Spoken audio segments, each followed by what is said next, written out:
আমার শুরুতেই আমরা রাজপ্রাসাদ দেখতে পাই, যেখানে রানীর দুজন মহিলা একটি মেয়েকে সাজিয়ে দিচ্ছিল। একজন বলে বিয়ের আর মাত্র 2 ঘন্টা বাকি আছে, এর মাঝখানে কোনো ভুল যেন না হয়। আর আরেকজন বলে বিয়ে না হওয়া পর্যন্ত আপনি কোনো কিছু খেতে পারবেন না, তাই একটু সহ্য করুন। এরপর তারা চলে যায়। এই মেয়েটির নাম হলো আইন। সে এই রাজ্যের জেনারেলের মেয়ে এবং তার সঙ্গে আজ ক্রাউন প্রিন্স অর্থাৎ যুবরাজের বিয়ে। আইন বলতে থাকে 2 ঘন্টা, তার মানে এখনো অনেক সময় আছে। এদিকে আমরা একটি ছেলেকে দেখতে পাই যে কিনা বাঁশি বাজাচ্ছিল। একজন এনোচ রাজ্যের ডিউককে নিয়ে এদিকে আসছিল। ডিউক বলে, হঠাৎ করে মহারাজ আমাকে এখানে কেন পাঠালো? এনোচ বলে, মহারাজ দংফাংজুই নামে একজন জ্যোতিষীকে এনেছে, তাই সে চায় আপনি জ্যোতিষীর সঙ্গে একবার দেখা করুন। এই ছেলেটির নামই হলো দংফাংজুই, যাকে আমরা শুধুমাত্র জুই বলে ডাকবো। ডিউক জুইকে বলে, তুমি ছদ্মবেশ নিয়ে এসেছো? জুই বলে, হ্যাঁ, আপনি ঠিক বলেছেন। আপনি তো আপনার মেয়েকে বাধ্য করেছিলেন আত্মহত্যা করতে, না পরিবারের 40 জনকে একসাথে মেরে ফেলেছিলেন। আপনার এই কাজের জন্য আমি আপনাকে শাস্তি দিতে এসেছি। ডিউক বলে, কে তুমি? জুই বলে, আমি সেই না পরিবার থেকে বেঁচে যাওয়া উত্তরাধিকার। আমার নাম না জিনসি। সম্পর্কে হিসেবে আপনি আমার নানা। ডিউক রেগে যখনই তাকে মারতে আসে, জুই তার হাতে তলোয়ার নিয়ে ডিউকের সারা শরীরে আঘাত করে দেয়। ডিউক বলে, আজ যুবরাজের বিয়ে, তোমার সাহস কি করে হয় এই দিনে আমার গায়ে হাত দেওয়ার? জুই বলে, ঠিক আছে, তাহলে একটা বাজি ধরা যাক। আমি আপনাকে পালিয়ে যাওয়ার সময় দিচ্ছি। আমি 5 পর্যন্ত গোনার আগে আপনি পালিয়ে যান। জুই নিজের চোখে কাপড় বেঁধে নেয়। ডিউক পালাতে শুরু করে আর জুই কাউন্টডাউন শুরু করে দেয়। ওই সময় এইখানে পাথরের পেছনে লুকিয়ে আইন খাবার খাচ্ছিল। তখন সে দেখতে পায় জুই তীর ছুড়ে ডিউককে মেরে ফেলেছে। সে জুইকে দেখতে থাকে, তখন জুইও তাকে দেখতে পায়। ভয়ে আইন দৌড়ে পালাতে শুরু করে, কিন্তু জুই এসেই তাকে ধরে ফেলে। সে তাকে মেরে ফেলবে ওই সময় সে তার কাঁধে একটা দাগ দেখতে পায়। সেটা দেখে সে তাকে ছেড়ে দেয়। এই দৌড়ঝাঁপের মাঝে আইনের একটা কানের দুল মাটিতে পড়ে গিয়েছিল। জুই সে কানের দুলটা হাতে নেয় আর বলে, আমি তোমাকে এতদিন ধরে খুঁজে বেড়াচ্ছি আর তুমি এখানে লুকিয়ে আছো। আইন ঘরে এসে তার দাসীকে কিছু বলতে যাবে, তার আগেই তার দাসী বলে, আপনি কিছু বলবেন না, আপনি কোথাও যাননি, বুঝতে পেরেছেন? কেউ যদি জানতে পারে যে আপনি বাইরে গিয়েছিলেন তাহলে সব শেষ হয়ে যাবে। এরপর সে যখন তাকে রেডি করে দিচ্ছিল তখন সে বলে, আপনার আরেক কানের দুল কোথায়? আইন তখন ভয় পেয়ে যায়। সে যে কানের দুলটা ছিল সেটাও খুলে রেখে দেয়। তখনই খবর আসে যে যুবরাজ এখানে আসছে। এরপর দেখা যায় যুবরাজ আইনকে নিতে এসেছে। যুবরাজের নাম হলো লিচি। তারা দুজন বিয়ের উদ্দেশ্যে মণ্ডপে যাচ্ছিল। লিচি বলে, আমি কতদিন ধরে এই দিনটার জন্য অপেক্ষা করছি। তুমি জানো বাবা আমাদের জন্য একজন জ্যোতিষী নিয়ে এসেছে। তখনই আকাশে পাখির ডাক শুনে সবাই বলতে থাকে, এই জ্যোতিষী আমাদের রাজ্যে সুফল বয়ে আনবে। কিন্তু যখনই জ্যোতিষী সামনে আসে তার চেহারা দেখে আইন ভয় পেয়ে যায়। লিচি বলে, ভয় পেও না। লিচির মা বলে, তোমার বাবাকে এসে সম্মান জানাও, আজ তোমার জীবনে অনেক বড় একটা দিন। লিচি যখনই সেখানে যায় জুই আইনকে বলে, আমাদের আবার দেখা হয়ে গেল। আইন ভয় পেয়ে যায়। সে মনে মনে বলে, আরে ও আমাকে চিনে ফেলেছে। সে লিচিকে কিছু বলতে যাবে, তখন সে বুঝতে পারে সে কথা বলতে পারছে না। জুই বলে, চিন্তা করো না, এটা শুধুমাত্র কিছুক্ষণের জন্য বোবা রাখার ওষুধ। সে আসলে একটু আগেই এই ওষুধটা আইনের ভেতরে দিয়ে দিয়েছে। সে বলে, বিয়ে শেষ হয়ে গেলে তোমার গলা আবার ঠিক হয়ে যাবে। এরপর যখনই বিয়ের অনুষ্ঠান শুরু হয়ে যায় তখন হঠাৎ করে চারদিক থেকে অন্ধকার করে আসে, একটা গ্রহণের মতো হয়ে যায়, এমনকি রয়্যাল স্ট্যাচু পর্যন্ত ভেঙে যায়। এটা দেখে আইন প্রচন্ড ভয় পেয়ে যায়। জুই আর লিচি দুজনেই তাকে ধরে ফেলে। লিচি বলে, আপনাকে কষ্ট করতে হবে না, আমি আমার হবু স্ত্রীকে রক্ষা করতে পারবো। জুই বলে, ঠিক আছে, তাহলে ভালো মতো করবেন। এরপর সে বলে, আজ এত বড় একটা দিনে বিয়ের অনুষ্ঠানের সময় হঠাৎ করে গ্রহণ শুরু হয়ে গেছে, তার মানে এর পেছনে বড় কোনো কারণ রয়েছে। হয়তো উপরওয়ালা চায় না যে এই বিয়েটা হোক। এটা শুনে তারা তো একদম অবাক হয়ে যায়। এরপর দেখা যায় আইনকে ধরে নিয়ে যাওয়া হচ্ছিল। আইন চিৎকার করে বলছিল, আমি মহারাজের সঙ্গে দেখা করতে চাই, আমার ওনাকে কিছু বলার আছে। কিন্তু তখনই রানীর সেই দাসী তাকে একটা চড় মেরে দেয়। তখন লিচি সেখানে আসে। সে বলে, আপনার এত সাহস কি করে হয়? সে দাসী বলে, আমি মহারানীর আদেশে এসেছি। বিয়ের দিনে এত বড় অমঙ্গল হয়েছে, নিশ্চয়ই আইন ম্যাডাম কিছু করেছে, তাই মহারাজ তার উপর রেগে আছে। লিচি বলে, একজন দাসী হয়ে এত বড় বড় কথা বলছো? আসলেই আমি আমার দাস দাসীদেরকে মাথায় চড়িয়ে রেখেছি। সে সেনাদের বলে এই দাসীকে নিয়ে যেতে আর তাকে 30টা চাবুকের আঘাত দিতে। এরপর তারা তাকে ধরে নিয়ে যায়। হ্যালো বন্ধুরা, আজ আমি মেলবেট নামে একটি অ্যাপ সম্পর্কে কথা বলতে চাই, যা সবচেয়ে বিশ্বস্ত বুকমেকার। জুভেন্টাস এবং লা লিগার এই অ্যাপটির স্পন্সর। ক্যারিবিয়ান প্রিমিয়ার লিগ 29শে আগস্ট শুরু হবে। এটি সমস্ত ক্রিকেট প্রেমীদের জন্য তাদের প্রিয় দলকে সমর্থন করার দুর্দান্ত সুযোগ। এই অ্যাপটিতে আপনি সমস্ত লাইভ ম্যাচের ফলাফল দেখতে পারবেন এবং সেই ম্যাচের স্কোরের ভবিষ্যৎবাণী করে বাজি ধরতে পারেন, যেমন কোন দল জিতবে, কোন দল কত রান করবে এবং কে সর্বোচ্চ স্কোর পাবে। এবং বিএমডব্লিউ গাড়ি, আইফোন, ল্যাপটপ এবং আরো অনেক কিছুর মতো নগদ পুরস্কার জেতার সুযোগ রয়েছে। এছাড়াও বিভিন্ন ধরনের গেম রয়েছে, আপনি যা খুশি তা বেছে নিতে পারেন। এবং রেজিস্ট্রেশন করার সময় আমার প্রোমো কোড মুক্তা7 ব্যবহার করে প্রথমবার জমাতে $130 পর্যন্ত পান। আপনি বিকাশ, ব্যাংক, ক্রিপ্টো এবং অন্যান্য সহজ পদ্ধতির মাধ্যমে সহজেই আপনার জয়ী টাকা তুলতে পারবেন। এখানে আপনি 24 ঘন্টা 7 দিন গ্রাহক সহায়তা পাবেন। তাহলে আর দেরি কিসের? পিন কমেন্টের লিংক ব্যবহার করে রেজিস্ট্রেশন করুন, অথবা গুগলে মেলবেট সার্চ করুন এবং রেজিস্ট্রেশন করুন। এবং রেজিস্ট্রেশনের সময় আমার প্রোমো কোড মুক্তা7 ব্যবহার করুন এবং বোনাস পান। লিচিকে বলতে থাকে, তুমি জানো না, ও জ্যোতিষী ভালো না, ও আজ ডিউককে মেরে ফেলেছে, আমি নিজের চোখে দেখেছি। লিচি বলে, তুমি সব কি বলছো? আইন বলে, আমার কথা বিশ্বাস করো। লিচি বলে, ডিউক বিয়ের অনুষ্ঠানে ছিল, এমনকি সে এখন বাবার সঙ্গে কথা বলছে। আইনের তো মাথায় ঘুরে যায়। তখন আমাদেরকে দেখানো হয় সত্যি মহারাজ ডিউককে জিজ্ঞেস করছে, আপনি অনেক বছর ধরে তপস্যা করছেন, যুবরাজ জন্ম হওয়ার আগে এক জ্যোতিষী আমাকে বলেছিল যে আমার একটা ছেলে হবে যে কিনা রাজ্যের যুবরাজ হবে, এবং তার সঙ্গে জেনারেলের মেয়ের বিয়ে হলে সব থেকে ভালো হবে। তাহলে আজ বিয়ের দিনে এরকমটা কেন হলো? নাকি এই জ্যোতিষীর কোনো ভুল হচ্ছে? ডিউক তখন হাতে গণনা করে ধীরে ধীরে বলে, কি, এটা যুবরাজ নয়? মহারাজ বলে, কি হয়েছে, জোরে বলুন। ডিউক বলে, কিছু না, আমি এ বিষয়ে জানি না। সে সেখান থেকে পালিয়ে আসে। মহারাজ বলতে থাকে, তাহলে কি আমার রাজকুমারেরই কোনো সমস্যা? এদিকে লিচি আইনকে বলে, তুমি এখন বিশ্রাম করো, তুমি চিন্তা করো না, আমি সব দেখে নেব। রাতে আইন ভাবতে থাকে, মরা আবার কি করে বেঁচে যায়। তখন পেছন থেকে জুই বলে ওঠে, কেন পারবে না? আইন বলে, তুমি এখানে কি করছো?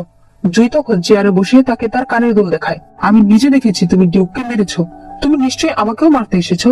জুই বলে, আমি সত্যি তোমাকে মারতে চেয়েছিলাম, কিন্তু এখন আমি তোমাকে বিয়ে করতে চাই। আইন তাকে ধরে একটা চড় মেরে দেয়। সে বলে, আমি রাজকুমারের হবু স্ত্রী, একজন ভদ্র মানুষ হয়ে আপনি কিভাবে এই ধরনের কথা বলতে পারেন? জুই বলে, আমি তো একবারও বলিনি যে আমি ভদ্র মানুষ। আইন তাকে নিজের হেয়ার পিন দিয়ে মারতে চাইলে জুই তাকে ধরে ফেলে। সে মনে মনে বলতে থাকে, ওর পালস এত দুর্বল কেন? মনে হচ্ছে ওর শরীরে বিষ রয়েছে। সে ধীরে ধীরে বলে, নড়ো না, আমি কোনোদিন কোনো মেয়েকে কানের দুল পরাইনি, নড়লে হয়তো তুমি ব্যথা পেয়ে যেতে পারো। আইন ধাক্কা দিয়ে কানের দুলটা ফেলে দেয়, এতে জুইয়ের আঙুল কেটে যায়। সে রক্ত দিয়ে আইনের চোখের কাছে একটা দাগ দিয়ে দেয়। আইন সরে গেলে জুই বলে, তুমি যখন ছোট ছিলে তোমার চোখের কাছে কি একটা লাল তিল ছিল? আইন বলে, তুমি কি করে জানলে? জুই বলে, এই মাসের 13 তারিখ আমি তোমাকে বিয়ে করতে আসবো। আইন বলে, স্বপ্নেও ভেবো না, মহারাজ আর যুবরাজ কখনোই এটা মেনে নেবে না। জুই বলে, দেখা যাক। এরপর সে চলে যায়। এরপর জুই ডিউকের কাছে আসে। তখন দেখা যায় এটা আসলে তার অ্যাসিস্ট্যান্ট, যার নাম শাওজি। সে এখানে ডিউকের বেশ ধরে এসেছিল। জুই বলে, মহারাজের সঙ্গে কি কথা হলো? শাওজি বলে, সবকিছু ঠিক আছে, মহারাজ আপনাকে ডেকেছে। তবে আমি একটা জিনিস বুঝতে পারছি না, আমাদের তো আইন ম্যাডামকে মেরে ফেলা উচিত ছিল, তাহলে আপনি ওনাকে মারলেন না কেন? জুই বলে, ওকে মারার এত তাড়াহুড়া নেই। আমি দেখলাম ওর শরীরে প্রচুর পরিমাণে বিষ রয়েছে, বিষের পরিমাণ অনেক বেশি, ও এমনিতেই মৃত্যুর কাছাকাছি আছে। শাওজি বলে, তাহলে এবার আমরা হবু রাজকুমারীকে কি করব? জুই বলে, ওকে আর হবু রাজকুমারী ডেকো না, কারণ ওকে আমি বিয়ে করব। এটা বলে সে মুচকি হাসতে থাকে। এরপর সে মহারাজের কাছে আসে। সে মহারাজকে বলে, থান্ডার লাইটিং যেটা হয়েছে সেটা আসলে আইনের জন্য নয়, সেটা হয়েছিল যুবরাজের জন্য। মহারাজ, যতদূর আমি জানি আপনার একটি রাজকুমার আছে যে কিনা অনেক ভাগ্য নিয়ে জন্মেছে, কিন্তু তার ভাগ্যের সঙ্গে এই রাজকুমারের সঙ্গে তো মিলছে না। মহারাজ বলে, কিন্তু আমার তো ছেলে একটাই। জুই বলে, মহারাজ ভেবে দেখুন, আপনার কি সত্যি ছেলে একটাই? তখনই এনোচ এসে বলে, পাহাড়ের উপরে ডিউকের লাশ পাওয়া গেছে। মহারাজ এটা শুনে তো ভয় পেয়ে যায়। জুই সেখান থেকে চলে যায়। মহারাজ বলতে থাকে, লিচির এত সাহস যে ও ডিউককে মেরে ফেলেছে। এনোচ বলে, মহারাজ একটু ভেবে দেখুন, যুবরাজ কেন ডিউককে মারবে? মহারাজ বলে, উনি 20 বছর ধরে এই রাজ্যে থাকে না, তার উপরে কার রাগ থাকতে পারে? একটু আগে সে লিচির ব্যাপারে আমাকে কিছু বলতে চেয়েছিল। আমার মনে হয় লিচি কিছু লুকাচ্ছে, আর সেই কারণেই সে ডিউককে মেরে ফেলেছে। এরপর দেখা যায় আইন দৌড়ে দৌড়ে নিজেদের বাড়িতে গেছে। সেখানে গিয়ে সে দেখতে পায় এখানে অলরেডি জুই এসেছে। আইনের মা বলে, জ্যোতিষী আমাদের জন্য উন্নত মানের চা নিয়ে এসেছে। আইন বলে, এই চা তুমি নিয়ে এসেছো? জুই বলে, হ্যাঁ। সে তার বাবাকে বলে, বাবা তুমি চা খেয়ে ফেলেছো? তার বাবা বলে, হ্যাঁ। জুই বলে, তোমার বাবা মা অলরেডি 3 কাপ চা খেয়ে ফেলেছে। আইন তো তখন প্রচন্ড খেপে যায়। সে বলে, তুমি আমার বাবা মাকে বিষ দিয়েছো? জুই বলে, এটা তো শুধুমাত্র চা, বিষ আসলো কোত্থেকে? তখনই তারা শুনতে পায় বাইরে মহারাজের আদেশ এসেছে। আইনের বাবা মা তখনই বাইরে চলে যায়।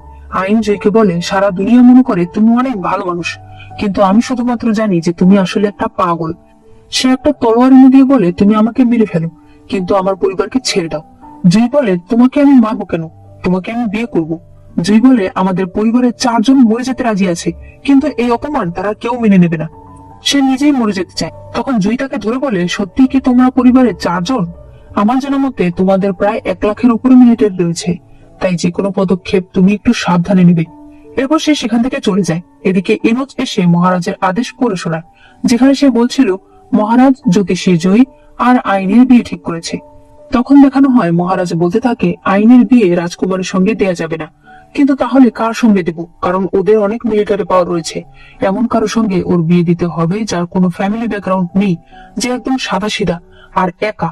আর এই কারণেই সে জ্যোতিষীর সঙ্গে আইনের বিয়ে ঠিক করেছে। আইনের বাবা প্রথমে রেগে যায়, কিন্তু মহারাজের কথা তো মানতেই হবে, তাই তারা রাজি হয়ে যায়। এরপর কয়েকদিন কেটে যায়। লিচি তার মাকে বলে নানা মারা গেছে কবে? তার মা বলে যেদিন তোমার আর আইনের বিয়ে হবার কথা ছিল। লিচির মনে পড়ে ওই দিন আইন তাকে বলেছিল যে জ্যোতিষী ডিউককে মেরেছে। আমি তোমাদের বলে দিই এই ডিউকি হলো লিচির নানা। লিচি বলে তার মানে সত্যি জুই নানাকে মেরেছে? তার মা বলে জুই কেন তোমার নানাকে মারতে চাইবে? তোমার নানাকে মেরেছে তোমার বাবা। আজীবন সে নিজের সিংহাসন নিয়ে ভয় পেয়েছে। এখন সে আইনদের পরিবারের মিলিটারি নিয়ে এত ভয় পেয়ে গেছে যে আইনের বিয়ে জ্যোতিষীর সঙ্গে দিয়ে দিয়েছে। আর তোমাকে আর আমাকেও সে ভয় পাচ্ছে। তখনই কিছু সেনারা সেখানে আসে। এরপর জয়ীও সেখানে আসে। সে বলে মহারাজ আদেশ করেছে আপনারা কেউ প্রাসাদ থেকে বের হতে পারবেন না, আর যুবরাজকে আলাদা একটি কক্ষে নিয়ে যেতে বলেছে, যেখানে কিনা সে মেডিটেশন করতে পারবে। রানী যুবরাজকে যেতে বলে। যুবরাজ সেখানে চলে যায়, আর রানীর প্রাসাদও পুরোপুরি ভাবে সিল করে দেওয়া হয়। এরপর দেখা যায় আইন আর জুইয়ের বিয়ে হয়ে গেছে। শাওজি এসে জুইকে বলে ম্যাডাম, মাস্টার আপনাকে বলেছে ভিতরে যেতে। আইন বলে এই প্রাসাদে এত দাস দাসী, মহারাজ কি এগুলো জানে? শাওজি বলে এদেরকে তো মহারাজই পাঠিয়েছে। আপনি জানেন না আমার মাস্টার ভবিষ্যৎ দেখতে পারে। গত বছর বন্যার কথা সে আগেই বলেছিল, এই কারণে ক্ষয়ক্ষতি অনেক কম হয়েছিল, তাই সে মহারাজের অনেক প্রিয় একজন লোক। আইন মনে মনে ভাবতে থাকে জুইকে সবাই অনেক বিশ্বাস করে, এবার আমার কাছে শুধু একটা পথই আছে। এরপর সে তলোয়ার প্র্যাকটিস করতে থাকে। তখন সেখানে জুই আসে। আইন তলোয়ারটা ফেলে দিয়ে জুইকে ধরলে জুই বলে সারা রাত পড়ে আছে, তাড়াহুড়ার কিছু নেই। জুই তাকে নিয়ে চেয়ারে বসে। এরপর সে বলে আমি তাড়াহুড়া করছি না। সে চাকুটা বের করে যখনই তাকে মারতে যাবে জুই তার হাত ধরে ফেলে। এরপর সে বলে তুমি একদম ঠিকভাবে চাকুটা ধরেছ, কিন্তু সমস্যাটা হলো আমি সাধারণ মানুষ নই। আমার হাত বাম পাশে না, ডান পাশে, তাই চাকু দিয়ে আঘাত করতে চাইলে তুমি আমার ডান পাশে আঘাত করবে। আইন বলে আমি জানি তোমাকে মারা এত সহজ নয়, তাই অলরেডি আমি তোমাকে একটা ভয়ঙ্কর বিষ দিয়ে দিয়েছি। জুই বলে চাকু তো আমার গায়ে লাগলোই না। আইন বলে বিষ চাকুর মাথায় নয়, চাকুর হ্যান্ডেলে রয়েছে। জুই তখন সেখান থেকে উঠে যায়। এরপর আইনের হাত ধরে চাকুটা নিজের বুকে গেঁথে ফেলে। আইন চাকুটাকে ফেলে দিয়ে বলে তুমি আসলেই পাগল। তুমি জানো জেট প্যাভিলিয়ন থেকে আমি তোমার জন্য এই বিষ এনেছিলাম, তুমি অবশ্যই মরবে। তখনই শাওজি এসে বলে জেট প্যাভিলিয়ন রেডি হয়ে গেছে। আইন বলে জেট প্যাভিলিয়ন তোমার? জুই তখন তাকে কোলে নিয়ে নেয়। এরপর সে তাকে জেট প্যাভিলিয়নে নিয়ে আসে। সেখানে সে জোর করে তাকে একটা ওষুধ খাইয়ে দেয়। আইনের মুখ থেকে রক্ত পড়তে থাকে। সে বলে তুমি আমাকে এভাবে অপমান না করে আমাকে মেরে ফেলো। জুই বলে আমি তোমাকে মারতে চাই না, আমি চাই তুমি বেশি দিন আমার সঙ্গে বেঁচে থাকো আর খারাপ লোকেদের এক এক করে মরতে দেখো। কিন্তু যদি তুমি নিজে মরে যেতে চাও তাহলে আমি তোমার পুরো পরিবারকে তোমার সঙ্গে শেষ করে ফেলবো। আইন বলে মেরে ফেলো, সবাইকে মেরে ফেলো। জুই বলে তোমার ভেতরে এত বিষ তুমি কি একবারও বুঝতে পারোনি? আইন বলতে থাকে জুই, একদিন আমি তোমার হাড়গুলোকে গুঁড়ো করে ফেলবো, তোমাকে একদম শেষ করে ফেলবো। এরপর সে অজ্ঞান হয়ে যায়। জুই তাকে বিছানায় শুয়ে দেয়। পরদিন সকালে মহারানী সেই দাসী আইনের সঙ্গে দেখা করতে আসে।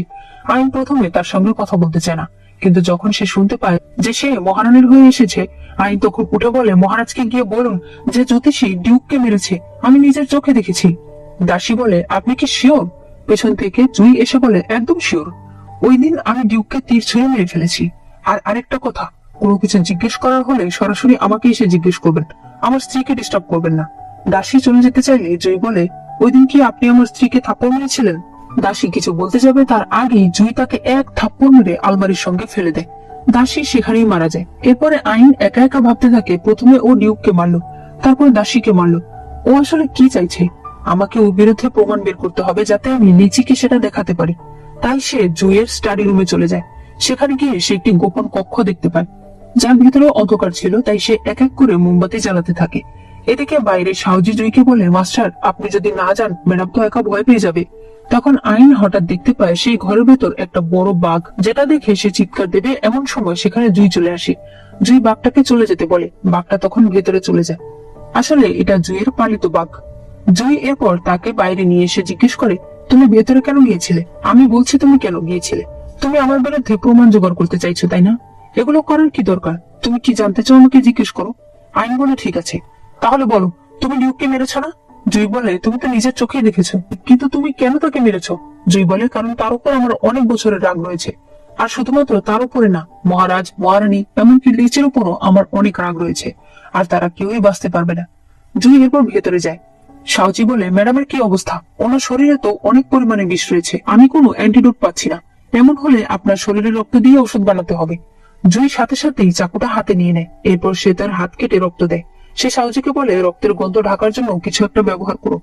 একটু পর সে ওষুধ নিয়ে আইনের কাছে যায়, আর তাকে বলে তোমরা কি নিয়ে কথা বলছিলে? আইন বলে প্ল্যানিং করছিলাম কিভাবে তোমাকে মারা যায়। জুই বলে কিছু উপায় পেলে? তোমাদের চেহারা দেখে মনে হচ্ছে কোনো উপায় পাওনি। এটা সত্য যে আমি অনেক বিষের ব্যবহার জানি, তাই বিষ দিয়ে তুমি আমাকে সহজে মারতে পারবে না। আইন বলে তো আপনি কি আমাকে বলবেন যে আমি কি করলে আপনাকে মারতে পারবো? জুই বলে এক কাজ করতে পারো, আমি তোমাকে শিখিয়ে দেবো যে কিভাবে বিষটাকে সঠিক মাত্রায় ব্যবহার করতে হয়। আইন বলে তুমি আমাকে শেখাবে যে আমি তোমাকে কিভাবে মারবো? জুই বলে হ্যাঁ, যখন তুমি মাস্টার হয়ে যাবে তখন তুমি তোমার মাস্টারকেই মেরে ফেলতে পারবে। আইন বলে তাহলে বলুন তো এটা শিখতে আমার কতদিন সময় লাগবে? জুই বলে বেশি না, 30 বছর। আইনের তো রাগে শরীর জ্বলে যাচ্ছিল। জুই হেসে বলে তোমার ওষুধ রেখে গেলাম, খেয়ে নিও। এরপর সে সেখান থেকে চলে যায়। আইন সেই ওষুধটা খেয়ে বাটিটাকে ভেঙে ফেলে। এরপর তার দাসীকে বলে ভাইয়াকে একটা চিঠি লেখো, আমি ওকে ভয়ঙ্কর ওষুধ দিয়ে মারবো। এরপর দেখা যায় হেমন্তের উৎসব শুরু হয়ে গেছে। আজ রাজ্যের জেনারেল অর্থাৎ আইনের ভাই ফিরে এসেছে। এই নাম হলো তিংহান। তিংহান এই উৎসবের সবচেয়ে বড় বাতিটা জ্বালিয়ে দেয়। উপর থেকে একটি মেয়ে তাকে দেখছিল। এই মেয়েটির নাম হলো ইউ। এরপর দেখা যায় অনুষ্ঠান শুরু হয়ে গেছে। তিংহান মহারাজের কাছে আসলে এনুস বলে আপনি বড় বাতিটা জ্বালিয়েছেন, তাই মহারাজ খুশি হয়ে আপনাকে এক বাটি মুনকেক উপহার দিয়েছে। তিংহান মুনকেক গুলো নিয়ে একটা ইউকে দেয়। আইন এগুলো দেখে মনে মনে খুব খুশি হয়। সে জুইকে বলে ইউ আমার বন্ধু, আমি একটু ওর কাছে যাই। জুই তাকে যেতে বলে। আইন ইউ এর কাছে এসে বলে ভাবি কি অবস্থা? ইউ বলে কি বলছো তুমি এগুলো? আইন বলে সমস্যা কি, একদিন না একদিন তুমি তো আমার ভাবি হবেই। এরপর সে বলে মুনকেকটা দেখতে অনেক সুন্দর, আমি খাই? ইউ বলে নাও খাও, আর চুপ করে থাকো। আইন তার ভাইয়ের দিকে তাকিয়ে বলে না থাক, আমি খেলে আবার একজনের খারাপ লাগবে, তুমি খাও। এরপর সে তার ভাইয়ের কাছে আসে। তার ভাই বলে তুমি যেটা চেয়েছিলে আমি সেটাই এনেছি। আইন বলে আমি শুনেছি যত শক্তিশালী মানুষই হোক এটা খেলে নাকি তার শরীর অবশ হয়ে যায়। তার ভাই বলে হ্যাঁ, এটা কোনো বিষও না, আবার কোনো ড্রাগও না, তবে এটা খেলে মানুষ অনেক দুর্বল হয়ে যায়। আইন বলে আমি তো এটাই চাই, কিন্তু তার ভাই একটু লজ্জা পেতে থাকে, আমি জানি না কেন। এরপর আইন ব্রিজের উপর দাঁড়িয়েছিল। জয় এসে বলে এখানে কি করছো? বাইরে অনেক ঠান্ডা। আইন বলে এই ওয়াইনটা খেতে নাকি খুব ভালো, তাই আমি দাসীদের কাছ থেকে এটা নিয়ে এসেছি। এরপর সে সেটা মুখে নিয়ে জয়কে কিস করে খাইয়ে দেয়। জয় তাকে ছাড়ছিলই না, আইন কোনো মতে তাকে ছেড়ে দেয়। এরপর আইন বলে আমি জানি তোমাকে বিষ খাওয়ানো অনেক কঠিন, তাই এবার আমি তোমাকে অন্য জিনিস খাইয়েছি। জয় বুঝতে পারে সে ধীরে ধীরে দুর্বল হয়ে যাচ্ছে। সে ব্রিজের রেলিং ধরে দাঁড়িয়ে পড়ে। আইন তখন চাকুটা বের করে তার বুকের ডান পাশে ধরে বলে এবার আমি একদম ঠিক জায়গায় চাকু ধরেছি, তাই না? জুই বলে তুমি আমাকে মেরে ফেলতে চাও, কিন্তু তুমি কি জানো কেউ একজন আমাদেরকে দেখছে? আইন তখন দেখতে পায় লিচি তাদেরকে দেখছে। জুই বলে তোমার কি মনে হয় তোমার যুবরাজ একজন খুনিকে বাঁচাতে পারবে? তখন লিচি সেখানে চলে আসে। আইন সরে আসে। লিচি বলে আইন তুমি ঠিক আছো? ওই দিনের পর থেকে আমি তোমার সঙ্গে আর দেখা করতে পারিনি, কারণ বাবা আমাকে ঘর বন্দি করে রেখেছিল। আমি তোমাকে রক্ষা করতে পারলাম না, আমার জন্য তুমি এখন এত কষ্ট পাচ্ছ। জুই তার হাত ধরে বলে আপনি আমার স্ত্রীকে নিয়ে এত চিন্তা করছেন, এটা দেখতে কেমন একটা খারাপ দেখাচ্ছে না? আমি আমার স্ত্রীকে সম্মান করি, তার সাথে থাকি, তাহলে সে কেন কষ্ট পাবে?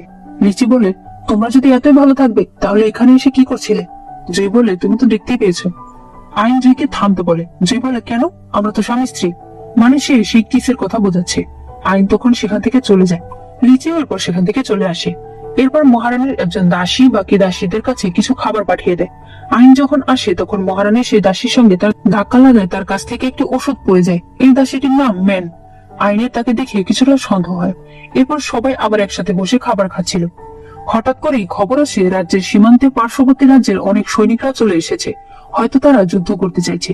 মহারাজ তখন আইনের পুরো পরিবার অর্থাৎ জেনারেলের সম্পূর্ণ পরিবারকে আদেশ দিয়ে দেয় এই শত্রুদের মোকাবেলা করার জন্য। আইনের মা বলে আমরা আগামীকাল ভোরবেলায় সবাই চলে যাব, শুধুমাত্র আমাদের মেয়ে এখানে একা থাকবে, তাই মহারাজ আমাদের মেয়ের খেয়াল রাখবেন। মহারাজ বলে অবশ্যই, আপনাদের মেয়ে থেকে কেউ চোখ তুলেও তাকাতে পারবে না। আইনও তখন এসে মহারাজকে ধন্যবাদ জানায়। মহারাজ তাকে নিজের কাছে ডাকে। সে বলে ছোটবেলায় তুমি মার্শাল আর্ট প্র্যাকটিস করতে, তুমি একজন মেয়ে জেনারেল হতে চেয়েছিলে, তাহলে হঠাৎ করে সবকিছু ছেড়ে দিলে কেন? আইন বলে, মহারাজ, ছোটবেলায় আমাকে ইঞ্জু শহরে কিডন্যাপ করে নিয়ে যাওয়া হয়েছিল। সেখানে যুবরাজ আমাকে বাঁচিয়েছে। ওই সময় আমি বাম কাঁধে একটা ব্যথা পাই, যার কারণে আমাকে মার্শাল আর্ট ছেড়ে দিতে হয়েছে। মহারাজ বলে, এই ঘটনা কবে ঘটলো? যুবরাজ ইয়ংজু শহরে কবে গেল? আমি কেন জানলাম না? এই কথা শুনে তারা সবাই অবাক হয়। এরপর দেখা যায় রানী সেই দাসীকে বলছে, তুমি কি মহারাজের খাবারে ওষুধ মিশিয়েছো? দাসী বলে, হ্যাঁ। তবে সে তার কানে কানে বলে দেয় যে আইন তাকে ওষুধ সহ দেখেছে। রানী তার গালে একটা চোর মারে। দাসী বলে, মহারানী চিন্তা করবেন না, ওষুধের গায়ে কিছু লেখা ছিল না, তার হয়তো কিছুই সন্দেহ হবে না। মহারানী বলে, এটা কত বড় জিনিস তুমি বুঝতে পারছো? ম্যান বলে, ঠিক আছে, আমি সব দেখছি। এদিকে দেখা যায় জুইয়ের শরীর আজ অনেক খারাপ। আইন সেখানে আসলে সে জিজ্ঞেস করে, এখানে কি হচ্ছে? সাউজি বলে, মাস্টারের শরীর দুর্বল, এই সময় তাকে কিছু মেডিটেশন করতে হবে, তাই আমি তার জন্য পানি রেডি করছি। জুই বলে, তুমি তোমার বাবা মাকে বিদায় জানাতে যাচ্ছ, তাই না? আমি আজ যেতে পারবো না, তুমি সাবধানে যেও। আইন বলে, ঠিক আছে। আইন মনে মনে ভাবতে থাকি, কি হয়েছে, ওর শরীর আজ এত খারাপ কি করে হয়ে গেল? এরপর জুই সাউজিকে বলে আইনের পেছনে কিছু লোক পাঠাতে। আইন সাবধানে পৌঁছলো কিনা সেটা যেন তারা এসে বলতে পারে। গাড়িতে বসে আইন তার কাঁধে হাত দিয়ে ভাবতে থাকে, মহারাজ কেন এই কথা বললো যে রাজকুমার ইঞ্জু শহরে গেছে, সেটা সে জানেই না। তখনই হঠাৎ করে ঘোড়া থেমে যায়। সে যখন ঘোড়া গাড়ি থেকে বের হয়, তখন সেই মেন নামের মেয়েটি তার উপর আক্রমণ করে দেয়। এদিকে জুইয়ের কাছে খবর আসে যে আইন এখনো সেখানে গিয়ে পৌঁছায়নি। জুইয়ের তখন চিন্তা হয়, সে তখনই আইনের উদ্দেশ্যে বেরিয়ে পড়ে। ওই মেয়েটা আইনকে মেরে ফেলবে, তখন সেখানে জুই তার বাঘ নিয়ে চলে আসে। জুই নিজেও যেহেতু অনেক অসুস্থ ছিল, তাই তার মুখ থেকে ব্লিডিং শুরু হয়ে যায়। ম্যান তখন বলে, তার মানে এটা তুমি? সে তখন চলে যায়। আইন এসে জুইকে ধরলে জুই বলে, চলো বাড়ি যাই। আইন বলতে থাকে, আমরা এখনই পৌঁছে যাব, তুমি চোখ খোলা রাখো। জুই বলে, তুমি চিন্তা করো না, তোমাকে রেখে আমি যাব না। আইনের মনে পড়ে ছোটবেলায় যে রাজকুমার তাকে বাঁচিয়েছিল, সেও এই কথাটাই বলেছিল। আইন তখন তার হাতে একটা কামড় দিয়েছিল। আইন মনে মনে বলতে থাকে, এসব কি হচ্ছে? যদি যুবরাজ আমাকে না বাঁচিয়ে থাকে, তাহলে কে আমাকে বাঁচিয়েছিল? এদিকে ম্যান মহারানীর কাছে আসে। সে বলে, মহারানী, না পরিবারের একজন বেঁচে আছে, না পরিবারের ছেলে। মহারানী বলে, তুমি কি বলছো? না জিন্সি বেঁচে আছে? এটা কি করে হতে পারে? সে তখন মনে করে তার বাবা অর্থাৎ ডিউক তার নিজের মেয়েকে ধরে নিয়ে এসেছিল। সে বলতে থাকে, তুমি কি আমার বাবা নাকি ডিউক? মহারানী আমার বোন, অথচ তোমরা মিলে আমাদের পুরো পরিবারকে শেষ করে ফেলেছো। আমি কি চেয়েছিলাম? আমি তো শুধু বাঁচতে চেয়েছিলাম, আমার সন্তানকে বাঁচাতে চেয়েছিলাম। ঠিক আছে, তোমরা যদি এটাই চাও তাহলে এটাই হবে, আমি বাঁচবো না। আমি তোমাদের অভিশাপ দিয়ে গেলাম যে তোমরা কোনোদিনও শান্তিতে থাকতে পারবে না। এরপর সে নিজেই আত্মহত্যা করে। রানী বলে, তাহলে ওর ছেলে কি করে বেঁচে থাকতে পারে? দাসী বলে, আমি নিজের চোখে দেখেছি, জ্যোতিষী জুই হলো না জিন্সি। মহারানী হতাশ হয়ে একদম বসে পড়ে। এদিকে জুই আইনকে বলে, প্রতি মাসের 16 তারিখ আমার শরীরে বিষ জাগ্রত হয়ে যায়। এই সময় আমার শরীর অনেক দুর্বল থাকে। তুমি যদি আমাকে মেরে ফেলতে চাও তাহলে এটাই সবচাইতে ভালো সময়। আইন বলে, তোমাকে কে বিষ দিয়েছে? তখন সাউজি সেখানে আসে। সে বলে, জন্ম থেকেই ওনার শরীরে বিষ আছে। 16 তারিখে এই বিষ জাগ্রত হয়। সে তাকে একটা ওষুধ দিয়ে চলে যায়। আইন ওষুধ খাওয়াতে চাইলে জুই বলে, তুমি বললে তোমাকে নাকি যুবরাজ বাঁচিয়েছিল, কবে হয়েছিল সেটা? আইন বলে, ছোটবেলায় ইয়ংজো রাজ্যে আমাকে কেউ কিডন্যাপ করে নিয়ে গিয়েছিল, তখন সেখানে আমাকে যুবরাজ বাঁচিয়েছিল। জুই বলে, তুমি এত শিওর কিভাবে যে তোমাকে যুবরাজ বাঁচিয়েছে? আইন বলে, আমি ছোটবেলা থেকে যুবরাজের সঙ্গেই বড় হয়েছি, আমি ওনাকে চিনবো না? তবে আইনের মনেও সন্দেহ অলরেডি ঢুকে গিয়েছিল। পরদিন সকালে আইন দেখতে পায় জুই বাইরে এসেছে। সে তাকে বলে, তুমি এত তাড়াতাড়ি সুস্থ হয়ে গেছো? জুই বলে, কাল তোমার উপরে আক্রমণ হয়েছিল, আমাকে খুঁজে বের করতে হবে তোমার উপরে আক্রমণ কে করেছিল। এরপর সে তাকে একটা ওষুধ দেয় আর বলে, এটা খেলে তোমার শরীর থেকে এক ধরনের গন্ধ বের হবে, যার কারণে আমি বুঝতে পারবো যে তুমি এখন কোথায় আছো, তাই তুমি আমার থেকে দূরে যেতে পারবে না। আইন বলে, তাহলে তুমি কোথায় যাবে? আমিও তোমার সাথে যাব, চলো আমরা একসঙ্গে লেকের কাছে মহলে যাই। এরপর সে দাসীকে বলে, ইউকে গিয়ে বলো যে আমি তাকে ড্রাগন ওয়াইন খাওয়ার জন্য লেকের পাশের মহলে ডেকেছি। দাসী এসে যখন ইউকে এই কথা বলে, ইউ বলে, ঠিক আছে। ইউ এর দাসী বলে, আপনি তো কখনোই ওয়াইন খান না, আইন ম্যাডাম তো এটা জানে, তাহলে সে এই কথা কেন বললো? ইউ বলে, এটা আমাদের মধ্যে আগেই একটা চুক্তি হয়েছিল, যদি কখনো ও এমন কোনো কথা বলে যেটা আমি কখনোই করি না, এর মানে হলো ও আমাকে ডেকেছে, হয়তো ওর কোনো সাহায্যের প্রয়োজন। আর ড্রাগন ওয়াইনের মানে হলো ও হয়তো যুবরাজের সঙ্গে দেখা করতে চায়। এরপর দেখা যায় লিচির কাছেও এই খবর চলে এসেছে যে আইন তার সঙ্গে দেখা করতে চায়। লিচি তখনই বেরিয়ে পড়ে। এরপরে রাতে তারা দুজন সেই মহলে ছিল। তখন সাউজি এসে বলে, সকল কিছুর আয়োজন হয়ে গেছে, জুই তার সঙ্গে চলে যায়। ওই সময় ইউ সেখানে আসে। ইউ আইনকে বলে বাইরে অনেক গার্ডেদের কারণে যুবরাজ ভেতরে আসতে পারেনি। মহলের বাইরে তোমার জন্য অপেক্ষা করছে, কিন্তু আমি বুঝতে পারছি না তুমি যাবে কি করে। আইন তাকে বারান্দায় নিয়ে আসে। সে বলে ও আমাকে এমন একটা ওষুধ খাইয়েছে যার ভেতর থেকে অদ্ভুত গন্ধ বের হয়, যাতে ও বুঝতে পারে আমি কোথায় আছি। কিন্তু আমার বিশ্বাস নিশ্চয়ই পানির ভেতর দিয়ে আমার গন্ধ ওর কাছে যাবে না। এই কথা বলে সে পানিতে ঝাঁপ দিয়ে দেয়। এদিকে জুই রাস্তা দিয়ে হাঁটছিল। ওই সময় হামলাকারীরা তার উপর আক্রমণ করে দেয়, কিন্তু জুই এক আঘাতে সবাইকে মেরে ফেলে। অন্যদিকে আইন দৌড়ে যুবরাজের কাছে আসে। এসেই সে সবার আগে তার হাত চেক করে, যেখানে সে ছোটবেলায় তাকে কামড় দিয়েছিল। কিন্তু সে দেখতে পায় এখানে কোনো আঘাতের চিহ্ন নেই। সে নিজে তখন অনেক অবাক হয়ে যায়। লিচি বলে তোমার শরীর ভেজা কেন? এরপর সে তাকে নিজের গায়ের জামা পরিয়ে দেয় আর বলে আমার জন্যই আজ তোমাকে এত কষ্ট করতে হচ্ছে। অন্যদিকে জুইকে সাহসী বলে সবাই মারা গেছে, শুধুমাত্র একটি মেয়ে বেঁচে আছে যে কিনা এদের সবার লিডার। জুই বলে সমস্যা নেই, ওকে মারবো না, আমি জানি ও কার হয়ে কাজ করে। লিচি আইনকে একটা ব্রেসলেট দিতে চায়, যেটা সে আইনের জন্যই বানিয়েছিল বিয়ের পর তাকে দেওয়ার জন্য। সে সেটা তাকে পরাতে চায়, কিন্তু আইন সেটা নেয় না। লিচি বলে ডিউকের মৃত্যুর জন্য বাবা আমাকে দায়ী করছে। আইন বলে সে তোমার না, মহারাজ কেন তোমাকে দায়ী করবে? লিচি বলে ওই দিন যখন তুমি ডিউককে মারা যেতে দেখেছিলে সেখানে কি আরো কেউ ছিল? আইন সেখানে থাকা সেই এনোচের নাম বলতে যাবে তখনই একটা পাখি শব্দ করে ওঠে, যার কারণে জুই বুঝে যায় যে আইন মহলে নেই। আর আইনও বুঝে যায় যে জুই এখনই এখানে চলে আসবে। জুই মহলে এসে দেখতে পায় সেখানে শুধু ইউ আছে। সে তাকে ধরে জিজ্ঞেস করে যে আইন কোথায় গেছে। তখনই আইন সেখানে চলে আসে। সে ইউকে বলে তুমি এখন চলে যাও, আমি তোমাকে পরে সব বলবো। জুই আইনকে ধরে বলে তুমি জানো তোমার শরীরের অবস্থা এখন কেমন? আমি তোমাকে সুস্থ করার জন্য এত কিছু করছি, আর তুমি লিচির সঙ্গে দেখা করার জন্য পানিতে ঝাঁপ দিয়েছো। আইন তাকে ধাক্কা দিয়ে সরিয়ে দেয়। জুই তাকে কোলে নিয়ে নিচের প্যাভিলিয়নে চলে আসে আর তাকে বলে পানি খুব ভালো লাগে তাই না? তাহলে এবার পানিতেই থাকো। সে তাকে ধাক্কা দিয়ে ফেলে দেয়, কিন্তু আইন তাকে ধরে রেখেছিল, যার কারণে তারা দুজনেই পানিতে পড়ে যায়। আইন উঠে যেতে চাইলে জুই তাকে ধরে রাখে, কারণ এই পানিতে আসলে বিষ অনেকটাই উপশম হয়। আইনের শরীর তখন অনেকটা ভালো লাগছিল, তাই সে শান্ত হয়ে যায়। জুই তার হাত কেটে রক্ত মুখে নিয়ে আইনের মুখে দেয়। এরপর তাকে কোলে করে এনে শোয়াতে গেলে আইন দেখতে পায় জুইয়ের হাতে কামড়ের দাগ। সে বলে তোমার হাতে কামড়ের দাগ কিভাবে আসলো? জুই বলে আমার আসল নাম না জিনসি, না পরিবারের আমি একমাত্র উত্তরাধিকার। আইন বলে ওই না পরিবার যাদের সবাইকে একসাথে মেরে ফেলা হয়েছিল? জুই বলে হ্যাঁ, শুধুমাত্র আমি বেঁচে গিয়েছিলাম। আইন বলে তাহলে তুমি এতদিন কোথায় ছিলে? জুই বলে ইউজে শহরে। আইন বলে তোমার বয়স তখন কত ছিল? জুই বলে 9 বছর। এরপর সে তাকে বলে যে ওই দিন সে ওই মন্দিরেই ছিল যেখানে কিনা আইনকে কিডন্যাপ করে নিয়ে রাখা হয়েছিল, আর সেই মূলত আইনকে বাঁচিয়েছিল। আইনের মাথা তখন কোনো কাজ করে না। জুই বলে তুমি রেস্ট করো, আমি এখন যাই। কিন্তু আইন তার হাত ধরে রাখে। সে বলে আমার শীত করছে। জুই তখন তার কাছেই শুয়ে পড়ে। এভাবেই রাত পার হয়ে যায়।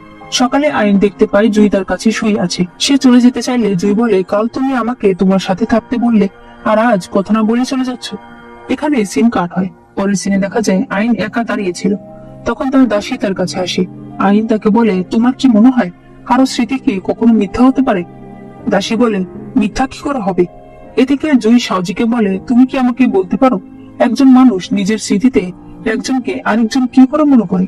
সাউজি বলে আপনাকে এত কিছু না ভেবে আগে এটা ভাবা উচিত যে আপনি আপনার হাতের কি করবেন। আঘাতগুলো চিকিৎসা না করলে পরে আর জায়গায় পাবেন না হাত কাটার। তখনই সে পাখি ডেকে উঠলে সাউজি বলে ওই যে আপনার বউ আবার পালিয়ে গেছে। জুই বলে একজনকে পাঠিয়ে দাও, ওর পেছনে যাক। সাউজি বলে ও মা, আজ আপনি যাবেন না? জুই বলে না, আজ আমার অন্য একটা কাজ আছে। শুনেছি রানী আর রাজকুমার নাকি আজ লেকের কাছে আসবে, সেখানে আমি তাদের জন্য কিছু সারপ্রাইজ রেডি করব। এদিকে আইন চলে আসে ইউ এর কাছে। এরপর তারা দুজন মিলে লাইব্রেরিতে যায়, যেখানে না পরিবারের সম্পর্কে ইতিহাস লেখা ছিল, যার বইয়ের লেখা ছিল না পরিবারের সবাইকে মেরে ফেলা হয়েছে, এমনকি না জিনসিকেও।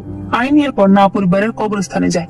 সেখানে গিয়ে সে না পরিবারের না জিনসির বাবা মা এবং না জিনসির কবর খোদাই করে, যেখানে তারা না জিনসির হাড়গুলো দেখতে পায়। আইন বুঝতে পারে তার মানে জুই তাকে মিথ্যা কথা বলেছে। এরপর রাতে আইন আর জুই আবারও আসে লেক প্যাভিলিয়নে। সামনেই মহারানী আর রাজকুমার কথা বলছিল। মহারানী বলে আমার তোমাকে কিছু বলার আছে। আমার বোনের না পরিবারে বিয়ে হয়েছিল, কিন্তু আমার বোনের সঙ্গে তোমার বাবার অবৈধ সম্পর্ক হয় এবং সেখানে একটা ছেলেও জন্ম হয় যার নাম হলো না জিনসি। এই ছেলেটা তোমার যুবরাজের জায়গা নিয়ে নিতে পারে, সেই কারণে বাবা পুরো না পরিবারকে শেষ করে ফেলেছিল। কিন্তু এখন আমি জানতে পেরেছি না জিনসি নাকি বেঁচে আছে। লিচি তো এগুলো শুনে একদম অবাক হয়ে যায়। তখনই বাইরে ফায়ার ওয়ার্কস জ্বলতে শুরু করে। ফায়ার ওয়ার্কস দেখে তারা বাইরে আসলে তারা দেখতে পায় সামনে জুই আর আইন দাঁড়িয়ে আছে। জুই তাদেরকে দেখে ওয়াইন নিচে ফেলে দেয় আর বলতে থাকে, খেলা তো সবে শুরু হয়েছে। তাদের কাছে একটি চিঠি আসে যেখানে লেখা ছিল, জ্যোতিষী আপনি যে লোকদের পাঠিয়েছিলেন তাদেরকে ফিরিয়ে দিয়েছে। লিচি বলে, ও কি এত ভালো মানুষ? রানী বলে, যদি ফিরিয়ে দিয়ে থাকে তাহলে তারা কোথায়? লিচি তখন বলে, আমি বুঝতে পেরেছি, ও ফায়ার ওয়ার্কস এর সঙ্গে সেই লোকেদেরকে জ্বালিয়ে দিয়েছে। রানী এটা শুনে তার হাত পা কাঁপতে শুরু করে, আর লিচি বুঝে যায় না জিনসি আর কেউ নয় বরং জুই নিজেই। জুই আইনকে বলে, তুমি আমাকে বলেছিলে তোমার ফায়ার ওয়ার্কস অনেক পছন্দ। আইন বলে, এবার বন্ধ করো, আর কত মিথ্যা কথা বলবে? জুই বলে, আমি মিথ্যা কথা বলছি? আমি কি তোমার চোখে শুধুমাত্র ভিলেন? আমি বুঝতে পারছি না যুবরাজ তোমাকে কি করেছে যে তুমি তার সব কথা বিশ্বাস করো। আইন বলে, অনেক হয়েছে, তুমি একটা মিথ্যাবাদী। জুই তাকে বলে, ইয়ংজু শহরে যে ছেলেটা তোমাকে ছোটবেলায় বাঁচিয়েছিল সে কি সত্যি এই যুবরাজ? যুবরাজের সঙ্গে থাকার জন্য তুমি নিজেকে বদলে ফেলেছো, প্রতিবাদী নারী থেকে নম্র ভদ্র নারীতে পরিণত হয়েছে, কিন্তু তাতে কি তুমি মন থেকে খুশি? আইন সেখান থেকে চলে আসে। পরদিন আইন ইউ এর সঙ্গে দেখা করে। আইন ইউকে বলে, ভাই আমাকে বলে গিয়েছে এবার যখন ও যুদ্ধ জিতে ফিরে আসবে তখন ও মহারাজকে তোমার সঙ্গে বিয়ের কথা বলবে। ইউ বলে, তোমার কি অবস্থা? এখনো কি তুমি রাজকুমারকে ভালোবাসো? আইন তখন বলে, আমি জানি না আমি কি সত্যি ওকে কখনো ভালোবাসতাম। রাজকুমারের বউ হওয়া তো অনেক ভালো, কিন্তু ওর সাথে কখনোই আমি নিজের মতো করে থাকতে পারি না, নিজের মতো কথা বলতে পারি না। সত্যি কি এটাকে কোনো জীবন বলে? ইউ তখন বলে, তার মানে জ্যোতিষী তোমাকে বুঝিয়ে দিয়েছে ভালোবাসা আসলে কি। এরপর রাতে আইন বসেছিল, তখন সাউজি এসে তাকে ওষুধ দেয়। সে বলে, আজ তুমি ওষুধ নিয়ে এলে যে? জুই কোথায়? সাউজি বলে, আজ ওনার মায়ের মৃত্যু দিবস, তাই দয়া করে আজ আপনি মাস্টারের সঙ্গে ঝগড়া করবেন না, আজ ওনার মন এমনিতেই অনেক খারাপ, আপনি আরো খারাপ করে দেবেন না। এরপর সে চলে যায়। আইন ভাবতে থাকে, ওর মায়ের মৃত্যু দিবস, তাহলে তো ওর মায়ের আসল বাড়িতে যাওয়া উচিত। তাই সে সত্যি সত্যি চলে আসে পুরনো না পরিবারের বাড়িতে। এখানে এসে সে সব জায়গা দেখতে থাকে, কিন্তু কোথাও সে জুইকে পায় না। এরপর সে যখন ছাদে গিয়ে দাঁড়িয়ে থাকে তখন পেছন থেকে জুই সেখানে আসে। জুই বলে, চলো আমার সঙ্গে। সে তাকে নিয়ে আসে না পরিবারের অ্যানসেস্ট্রাল হলে, যেখানে না পরিবারের সবার মেমোরিয়াল ট্যাবলেট ছিল, যেগুলো দেখে আইনের মন অনেক খারাপ হয়ে যায়। জুই এরপর আইনকে সেই ধনুকটা দেখায়। এরপর বলে, এটা দিয়ে আমি ডিউককে মেরেছিলাম, আর এটা দিয়ে আমি এক এক করে আমার সকল শত্রুদের মেরে ফেলবো। জুই বলে, তুমি কি ভয় পাচ্ছ? তোমার হার্টবিট এত বেড়ে গেছে কেন? সে ধনুক রেখে দিয়ে বলে, ছোটবেলায় তুমি ফিমেল জেনারেল হতে চেয়েছিলে, ছোটবেলায় তুমি অনেক তীর প্র্যাকটিস করতে, আমি তোমাকে দেখতাম। আইন বলে, আমি একবার তীর চালাতে গিয়ে হাতে ব্যথা পেয়ে যাই, এরপর থেকে আমি আর কখনো তীর চালাইনি। আমি জানি না তুমি কি বলছো, আমি আমার ছোটবেলার সবকিছু ভুলে গেছি। তুমি যদি সত্যি সেই ছেলে হয়ে থাকো যে কিনা আমাকে ছোটবেলায় বাঁচিয়েছিল, তাহলে তুমি নিশ্চয়ই এখন আমাকে দেখে অনেক হতাশ হয়েছো। জয় বলে, একদমই না, তুমি আগেও যেমন ছিলে এখনো তেমনই আছো। এদিকে আমরা মহারানীকে দেখি যে কিনা মেয়েদের ছবি দেখছিল, কারণ সে লিচিকে বিয়ে করাতে চায়, আর লিচির যদি একটা ছেলে সন্তান হয় তাহলে তাকে রাজা হওয়া থেকে আর কেউ আটকাতে পারবে না। সে দাসীকে বলে, এই মাসের 9 তারিখ আমি অনেক মেয়েদেরকে রাজপ্রাসাদে ডেকেছি, তাদের মধ্যে থেকে একজনকে আমি বাছাই করব। এরপর 9 তারিখ চলে আসে, আর সেখানে রাজ্যের বড় বড় ঘর থেকে অনেক মেয়েরা আসে। ইউ সেখানে এসেছিল, আর ইউ এর সাথে আইনও এসেছিল। আইন বলে, আমি তো তোমার সাথে এসেছিলাম, কিন্তু এখন আমি বুঝতে পারছি এটা হয়তো যুবরাজের জন্য মেয়ে দেখার কোনো প্ল্যান চলছে। আমার তো বিয়ে হয়ে গেছে, আর তুমি এক কাজ করো, সবকিছুতেই খারাপ পারফর্ম করো যাতে তোমাকে কেউ পছন্দ না করে, কারণ তোমাকে তো অলরেডি আমার ভাই পছন্দ করে রেখেছে। ইউ বলে, তুমি একদম চিন্তা করো না। এরপর আইনকে দাসী বলে, মহারানী আপনাকে ডেকেছে। আইন যখন সেখানে যেতে চায় তখন ব্রিজের উপর লিচি তাকে ধরে। সে বলে, আইন তুমি ফিরে আসো আমার কাছে। আইন তাকে সরিয়ে দিয়ে বলে, আমার বিয়ে হয়ে গেছে, তাই আপনি আর কখনো এই ধরনের কথা বলবেন না, আপনি আমাকে ভুলে যান। লিচি বলে, ভুলে যাব? 10 বছর ধরে আমরা একসাথে আছি, 10 বছর ধরে আমি এই স্বপ্ন দেখছি যে একদিন আমি তোমাকে বিয়ে করব, আর এখন 1 মাসের ব্যবধানে তুমি ওই জুইয়ের জন্য আমাকে তোমার থেকে সরিয়ে দিচ্ছ। আইন বলে, এটাই আমাদের জন্য ভালো হবে। এরপর সে চলে আসে মহারানীর কাছে। মহারানীর কাছে অলরেডি একজন ডাক্তার ছিল। ডাক্তার হঠাৎ করে আইনকে দেখে বলে, আপনি যদি কিছু মনে না করেন আমি কি আপনার পালস একটু চেক করতে পারি? আমার মনে হচ্ছে যে আপনি অসুস্থ। এরপর সে ডাক্তার আইনকে চেক করে বলে, আপনার শরীরে ভয়ানক বিষ রয়েছে। মহারানী বলে, ওর শরীরে কি করে বিষ যাবে? ও তো কোথাও যায় না, বাড়িতেই থাকে। ডাক্তার বলে, হয়তো আপনার কাছের কেউই আপনাকে এটা দিয়েছে। মহারানী বলে, আপনি কি ওই বিষের নাম জানেন? ডাক্তার বলে, এই বিষ সহজে পাওয়া যায় না, এর নাম হলো সেন্ট পিল। আইনের মনে পড়ে ওই দিন জুই তাকে যে ওষুধটা দিয়েছিল তার নাম ছিল সেন্ট পিল। সে তো একদম অবাক হয়ে যায় যে জুই কি করে তার সঙ্গে এটা করতে পারে। আইন সেখান থেকে চলে আসে, তখন দেখা যায় আসলে এগুলো সব করিয়েছে লিচি। সে বলে প্রথমবার আমি ওর শরীরে বিষ দিয়েছিলাম, এবার জুই ওর শরীরে বিষ দিচ্ছে। এই কথা যখন ও জানতে পারবে তখন ও আবার আমার কাছে ফিরে আসবে। আমি শুধুমাত্র ওকেই চাই আমার জীবন সঙ্গী হিসেবে। আইন এরপর ইউ এর কাছে আসে, কিন্তু সে মন মারা হয়েছিল। ইউ তখন বলে, কি হয়েছে তোমার? আইন বলে, কিছু না, তুমি তারা যে কাজ দেয় খারাপ ভাবে সেগুলো করো, আমি এখন আসছি। এদিকে দেখা যায় বাইরে থেকে মহারাজ মেয়েদেরকে দেখছিল। তাদের মধ্যে থেকে তার সবচেয়ে বেশি পছন্দ হয় ইউকে। আসলে যেহেতু যুবরাজ এদের মধ্যে থেকে কাউকে বিয়ে করতে চায় না, তাই মহারাজই এখন এদের মধ্যে থেকে একজনকে নিজের কনকিউবাইন বানাতে চায়, এবং তার পছন্দ হয়ে যায় ইউ। ইউ এর বাবা বলে, আমার মেয়ে কোনো কাজে তেমন একটা ভালো না। মহারাজ বলে, মেয়েদের একটু কম ভালো হলেই ভালো হয়, বেশি চালাক মেয়েরা গলার কাটা হয়ে দাঁড়ায়। মন্ত্রী, এবার আপনার ভাগ্য খুলে যাবে। ইউ এর বাবা তো খুব খুশি হয়, মানে কেমন বাবা এটা একবার চিন্তা করে দেখো। ওই সময় মেয়েদের মাঝখান থেকে একটি মেয়ে তলোয়ার নিয়ে মহারাজকে মারার জন্য এদিকে আসতে থাকে। তখন লিচি মহারাজকে বাঁচানোর জন্য সেই মেয়েটার সঙ্গে ফাইট করতে যায়, কিন্তু সে নিজেই আহত হয়ে যায়। আইন এসে তখন লিচিকে বাঁচাতে চায়, কিন্তু সেও যখন ওই মেয়েটার সঙ্গে পারছিল না, তখন সে চিৎকার করে জুইয়ের নাম নিতে থাকে। তখন জুই এসে ওই মেয়েটাকে মেরে ফেলে। জুই আইনকে বলে, আজ বিপদে তুমি আমার নাম নিয়েছো, আমি অনেক খুশি হয়েছি। ওই সময় লিচি সেখানে একটা ছোট ব্যাগ ফেলে দেয়, যার ভেতর থেকে কোনো একটা খারাপ স্মেল আসছিল। এর ফলে আইনের মুখ থেকে ব্লিডিং হতে শুরু করে। জুই সহজেই বুঝে যায় যে এই কাজটা কে করেছে। আইন জুইকে বলে, আমার কি তোমাকে বিশ্বাস করা উচিত? আর এরপর সে অজ্ঞান হয়ে যায়। এরপর দেখা যায় শাওজি আইনের জন্য ওষুধ নিয়ে আসে। সে জুইকে বলে, যুবরাজ আপনার সঙ্গে দেখা করতে এসেছে। জুই বলে ও নিজেই ওই সন্ত্রাসী মেয়েটাকে এনেছিল, কিন্তু যখন বুঝতে পেরেছে যে ও আসলে সুবিধা করতে পারছে না, তখন ও আইনকে অসুস্থ করে ফেলেছে। আমি ওর সঙ্গে কোনো কথা বলতে চাই না। শাওজি বলে, একবার কথা বলে দেখুন, হতে পারে তার কাছে ম্যাডামকে বাঁচানোর জন্য কোনো ওষুধ রয়েছে। জুই এরপর তার কাছে যায়। লিচি বলে, তোমার স্ত্রীর গায়ে অনেক ভয়ানক বিষ রয়েছে, এর চিকিৎসা শুধুমাত্র রাজ পরিবারের লোকেদের পক্ষেই সম্ভব, তাই তুমি আইনকে ডিভোর্স দিয়ে আমাকে দিয়ে দাও, আমি ওর চিকিৎসা করাবো। জুই বলে, প্রথম কথা হলো আইন তোমার কোনো জিনিস নয় যাকে আমি তোমাকে ফিরিয়ে দেব। আইন আমার স্ত্রী। আর দ্বিতীয় কথা হলো ও অসুস্থ নয়, ওকে তুমি বিষ দিয়ে অসুস্থ বানিয়ে রেখেছো। লিচি বলে, যাই হোক, আগে ওর চিকিৎসা করতে হবে, নয়তো ও বাঁচবে না। জুই বলে, তার চিন্তা তোমাকে করতে হবে না, তুমি এখন আসতে পারো। লিচি রেগে সেখান থেকে চলে যায়। এরপর জুই আইনের কাছে আসে। সে বলে, মাত্র কয়েকটা দিন, এই মাসের 16 তারিখেই আমি তোমার চিকিৎসা করব। এইবার অবশ্যই তুমি পুরোপুরি ভাবে সুস্থ হয়ে যাবে, তোমার শরীরে আর কোনো বিষ থাকবে না। এদিকে ইউদের বাড়িতে মহারাজের আদেশ আসে, যেখানে মহারাজ বলেছে মহারাজ ইউকে নিজের কনকিউবাইন বানাতে চায়। এই কথা শুনে ইউ কিছুতেই রাজি হয় না। সে তার বাবাকে বলে, আমি সেখানে যাব না। তার বাবা বলে, তোমাকে সেখানেই যেতে হবে। ইউ তখন মাথার হেয়ার পিন দিয়ে নিজেকে মেরে ফেলতে চায়। তার বাবা তখন বলে, তুমি যদি মরেও যাও তাহলেও তোমাকে রাজপ্রাসাদে নিয়ে দাফন করা হবে। এরপর সে তাকে একটা থাপ্পড় মেরে বলে, আমি জানি তুমি ওই তিংহানকে বিয়ে করতে চাও, কিন্তু এই সুযোগ আমি কিছুতেই হাতছাড়া করবো না, কারণ এতে মহারাজ আমার র্যাঙ্ক অনেক বাড়িয়ে দেবে। ইউ কিছুতেই যেতে রাজি হয় না। তার দাসী এনোচের পায়ে এসে পড়ে। সে বলে, দয়া করে আপনি আমার ম্যাডামকে নেবেন না। কিন্তু এনোচ তাকে একটা ধাক্কা দিয়ে ফেলে দেয়, যার কারণে দাসীর মাথা গিয়ে পাথরের সঙ্গে ধাক্কা লাগে। এর ফলে সে সেখানেই মারা যায়। ইউ তখন প্রচন্ড কাঁদতে থাকে, আর এনোচ সৈনিক দিয়ে তাকে জোর করে ধরে নিয়ে যায়। এদিকে বর্ডারে তিংহানের আজ অনেক খারাপ লাগছিল। তখন হঠাৎ করেই একটা তীর এসে তার গায়ে লাগে। এরপর দেখা যায় তিংহানের অবস্থা অনেক খারাপ। ডাক্তার বলে যায় তাকে বাঁচানো অনেক কষ্ট। তিংহানের মা অনেক কাঁদছিল। তিংহান তাকে বলে, মা, ইউকে আমি আমার স্ত্রী বানাতে চেয়েছিলাম, আমি যদি মারা যাই। তার বাবা তখন বলে, একদম চুপ করো, তোমাকে সুস্থ হতেই হবে, তুমি সুস্থ হলেই আমরা রাজ্যে গিয়ে ইউকে তোমার বউ করে নিয়ে আসবো। এদিকে ইউ তিংহানের দিয়া একটি হেয়ারপিন হাতে নিয়ে কাঁদছিল। তখন দেখানো হয় আজ 16 তারিখ।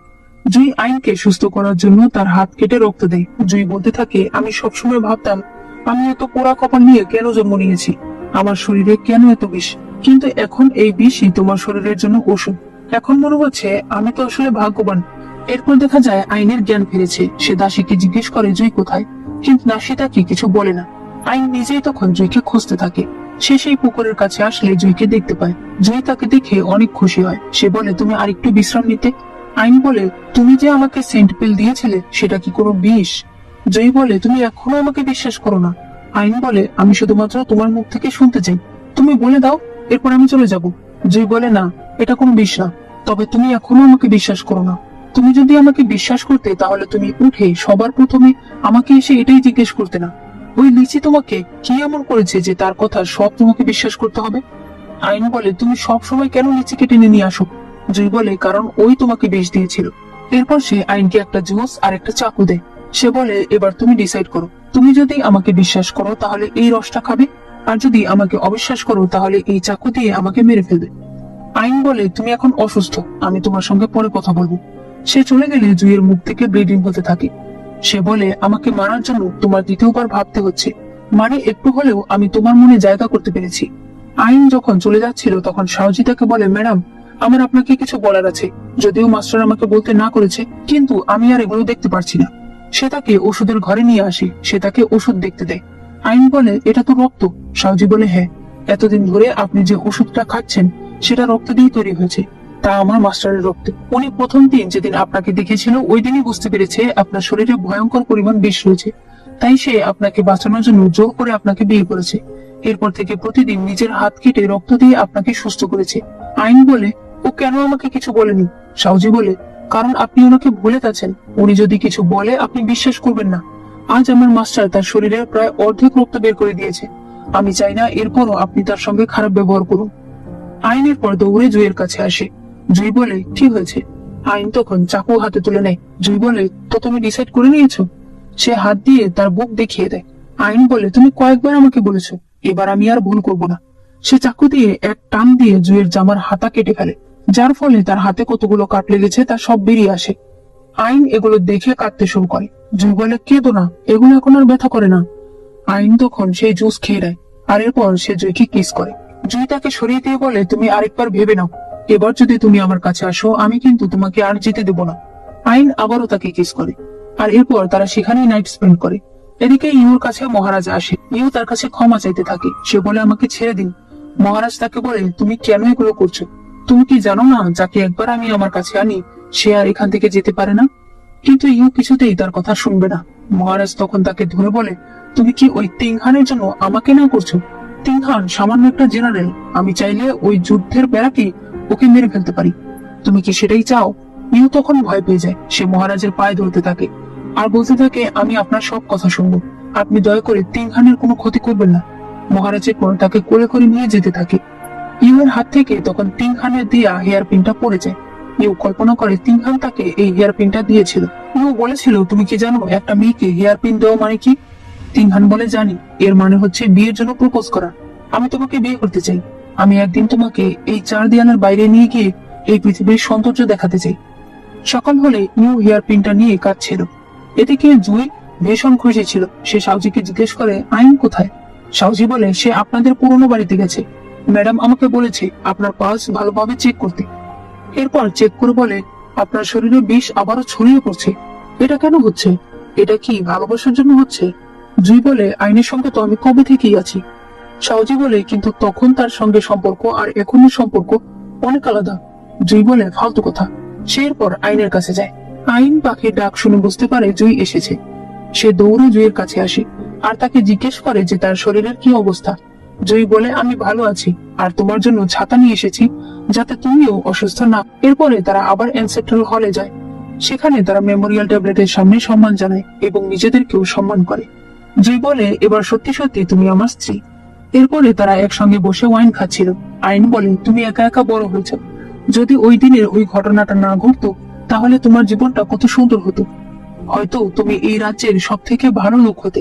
হয়তো আমার বাবা মার ইচ্ছেতে তুমি আমাকে বিয়ে করতে। হয়তো তুমি আমার ভাইয়ের অনেক ভালো বন্ধু হতে, আর তনোয়ার চালানোতেও তুমি মাস্টার হতে। জুই বলে, কিন্তু আমি যদি বলি এর কিছুই হতো না, কারণ আমি না পরিবারের ছেলেই নেই। তুমি কি জানো, আমার মা ডিউকের ছোট মেয়ে ছিল, মহারানী তার বড় বোন। ওই সময় মহারাজের কোনো সন্তান ছিল না, তাই আমার মাকে জোর করে মহারাজের কাছে পাঠানো হয়েছিল যাতে সে মহারাজের বাচ্চার মা হতে পারে। এরপর সত্যি তার সন্তান হয়। তখন সেই বাচ্চার চেহারার উপরে কালো কালো বড় বড় লোম ছিল, যার কারণে সবাই তাকে, মানে আমাকে, মনস্টার মনে করেছিল। 1 বছর পর মহারানীর ছেলে সন্তান হয়, যেটা হলো লিচি। আমি সিংহাসন ছিনিয়ে নিতে পারি ভেবে ডিউক না পরিবারের সবাইকে শেষ করে ফেলেছে। আমরা যদি 1000 বারও অতীতে ফিরে যাই তারপরও না পরিবার কখনোই বাঁচতে পারবে না। তখন দেখানো হয় ওই দিন জুইয়ের মা জুইকে লুকিয়ে রেখেছিল। জুই নিজের চোখে নিজের মাকে মরতে দেখেছিল। সে বলে, রাজ পরিবারে জন্ম হওয়া আমার কাছে একটা অভিশাপ। সবচেয়ে ভালো হতো যদি আমি একটা সাধারণ পরিবারে জন্ম হতাম, আর তার চেয়েও ভালো হতো যদি আমি জন্মই না নিতাম। আইন তখন বলে, এগুলো বলো না, তোমার মা তোমাকে জন্ম দিয়েছে, সে তোমাকে বাঁচাতে নিজের জীবন শেষ করে দিয়েছে, আর তোমার শরীর বিষাক্ত, এটাতে তোমার কোনো দোষ নেই। সে তাকে জড়িয়ে ধরে। এদিকে মহারানী ইউকে একদম সহ্য করতে পারতো না। সে তাকে নিজের কাছে নিয়ে এসেছিল। সে তাকে বলে, তুমি মহারাজকে সিরিয়াস করেছো। সে তাকে কাচের উপর দিয়ে হাঁটতে বলে, আর এরপর দাসীদের দিয়ে তাকে থাপ্পড় দেওয়ায় ইউ একসময় অজ্ঞান হয়ে যায়। ডাক্তার এসে চেক করে বলে উনি 1 মাসের প্রেগনেন্ট, মানে ইউ এখন মহারাজের বাচ্চার মা হতে চলেছে। এদিকে তিংহান খাবার খাচ্ছিল। সে তার লোককে বলে ঘোড়ার গাড়ি রেডি করতে, কারণ সে রাজ্যে ফিরে যাবে, আর এবার গিয়ে সে সবার প্রথম ইউকে বিয়ে করবে। এরপর দেখা যায় রাতের বেলা ইউ চাঁদ দেখে কাঁদছিল। তখন তার মনে পড়ে প্রথম দিন যেদিন তিংহানের সঙ্গে তার দেখা হয়েছিল। তিংহান তাদের বাড়ির ছাদে বসে চাঁদ দেখছিল। ইউ তাকে দেখে ভয় পেয়ে যায়। তিংহান বলে, আমি তো শুধুমাত্র চাঁদ দেখতে এসেছি। লোকে বলে জিয়াং বাড়ির পূর্ণিমা দেখতে নাকি সবচাইতে সুন্দর, তাই দেখতে এসেছি। তবে তুমি এত রাতে বাইরে কি করছো? ইউ বলে, কারণ আমাকে শাস্তি দেওয়া হয়েছে। স্কুলে আমি একটা রচনা লিখেছিলাম যেটা টিচারের অনেক পছন্দ হয়েছে। বাবাকে এসে আমি যখন এই কথা বলেছি, তখন বাবা আমার উপর রেগে যায়। সে বলে মেয়েদের সবকিছুতে খুশি হতে হয় না। তিংহান বলে, এটা কেমন কথা? তোমার বাবা ভুল। খুশি সবার জন্য, সবারই অধিকার আছে খুশি হওয়ার। এরপর সে বলে, আমার নাম তিংহান, আমি শি পরিবারের ছেলে। তোমার নাম কি? ইউ বলে, আমার নাম মিংইউ, মানে এটা তার পুরো নাম। তিংহান বলে, মিংইউ? সে তখন চাঁদের দিকে তাকায়। এরপর বলে ওঠে, লোকে ঠিকই বলে জিয়াং পরিবারের পূর্ণিমা দেখতে সবচেয়ে সুন্দর। এখানে আমি তোমাদেরকে বলে দেই, মিংইউ মানে হলো পূর্ণিমা, তাই তিংহান এই কথাটা বলেছে। ইউ এসব মনে করে কান্না করছিল। তখন সেখানে মহারাজ চলে আসে। সে তাকে বলে, তুমি কি কষ্টে কাঁদছো? ইউ বলে, কিছু না, আমার শুধু বাড়ির কথা মনে পড়ছিল। মহারাজ তখন অনেকগুলো ওষুধ খেয়ে নেয়। ইউ বলে, মহারাজ আমি প্রেগনেন্ট। মহারাজ বলে, তাতে কোনো সমস্যা নেই। ইউ বলে, কিন্তু আমরা বাইরে। মহারাজ বলে, তো কি হয়েছে, এই পুরো প্রাসাদ আমার। মহারাজ সেখানেই ইউ এর সঙ্গে জোর জবরদস্তি করতে থাকে। এদিকে এতদিন এত ঝামেলা কাটিয়ে আইন ইউ এর সঙ্গে দেখা করতে আসে, কিন্তু তখন সে জানতে পারে ইউ নাকি বাড়িতে নেই। ওই সময় বাড়িতে মহারাজের এনচ আসে।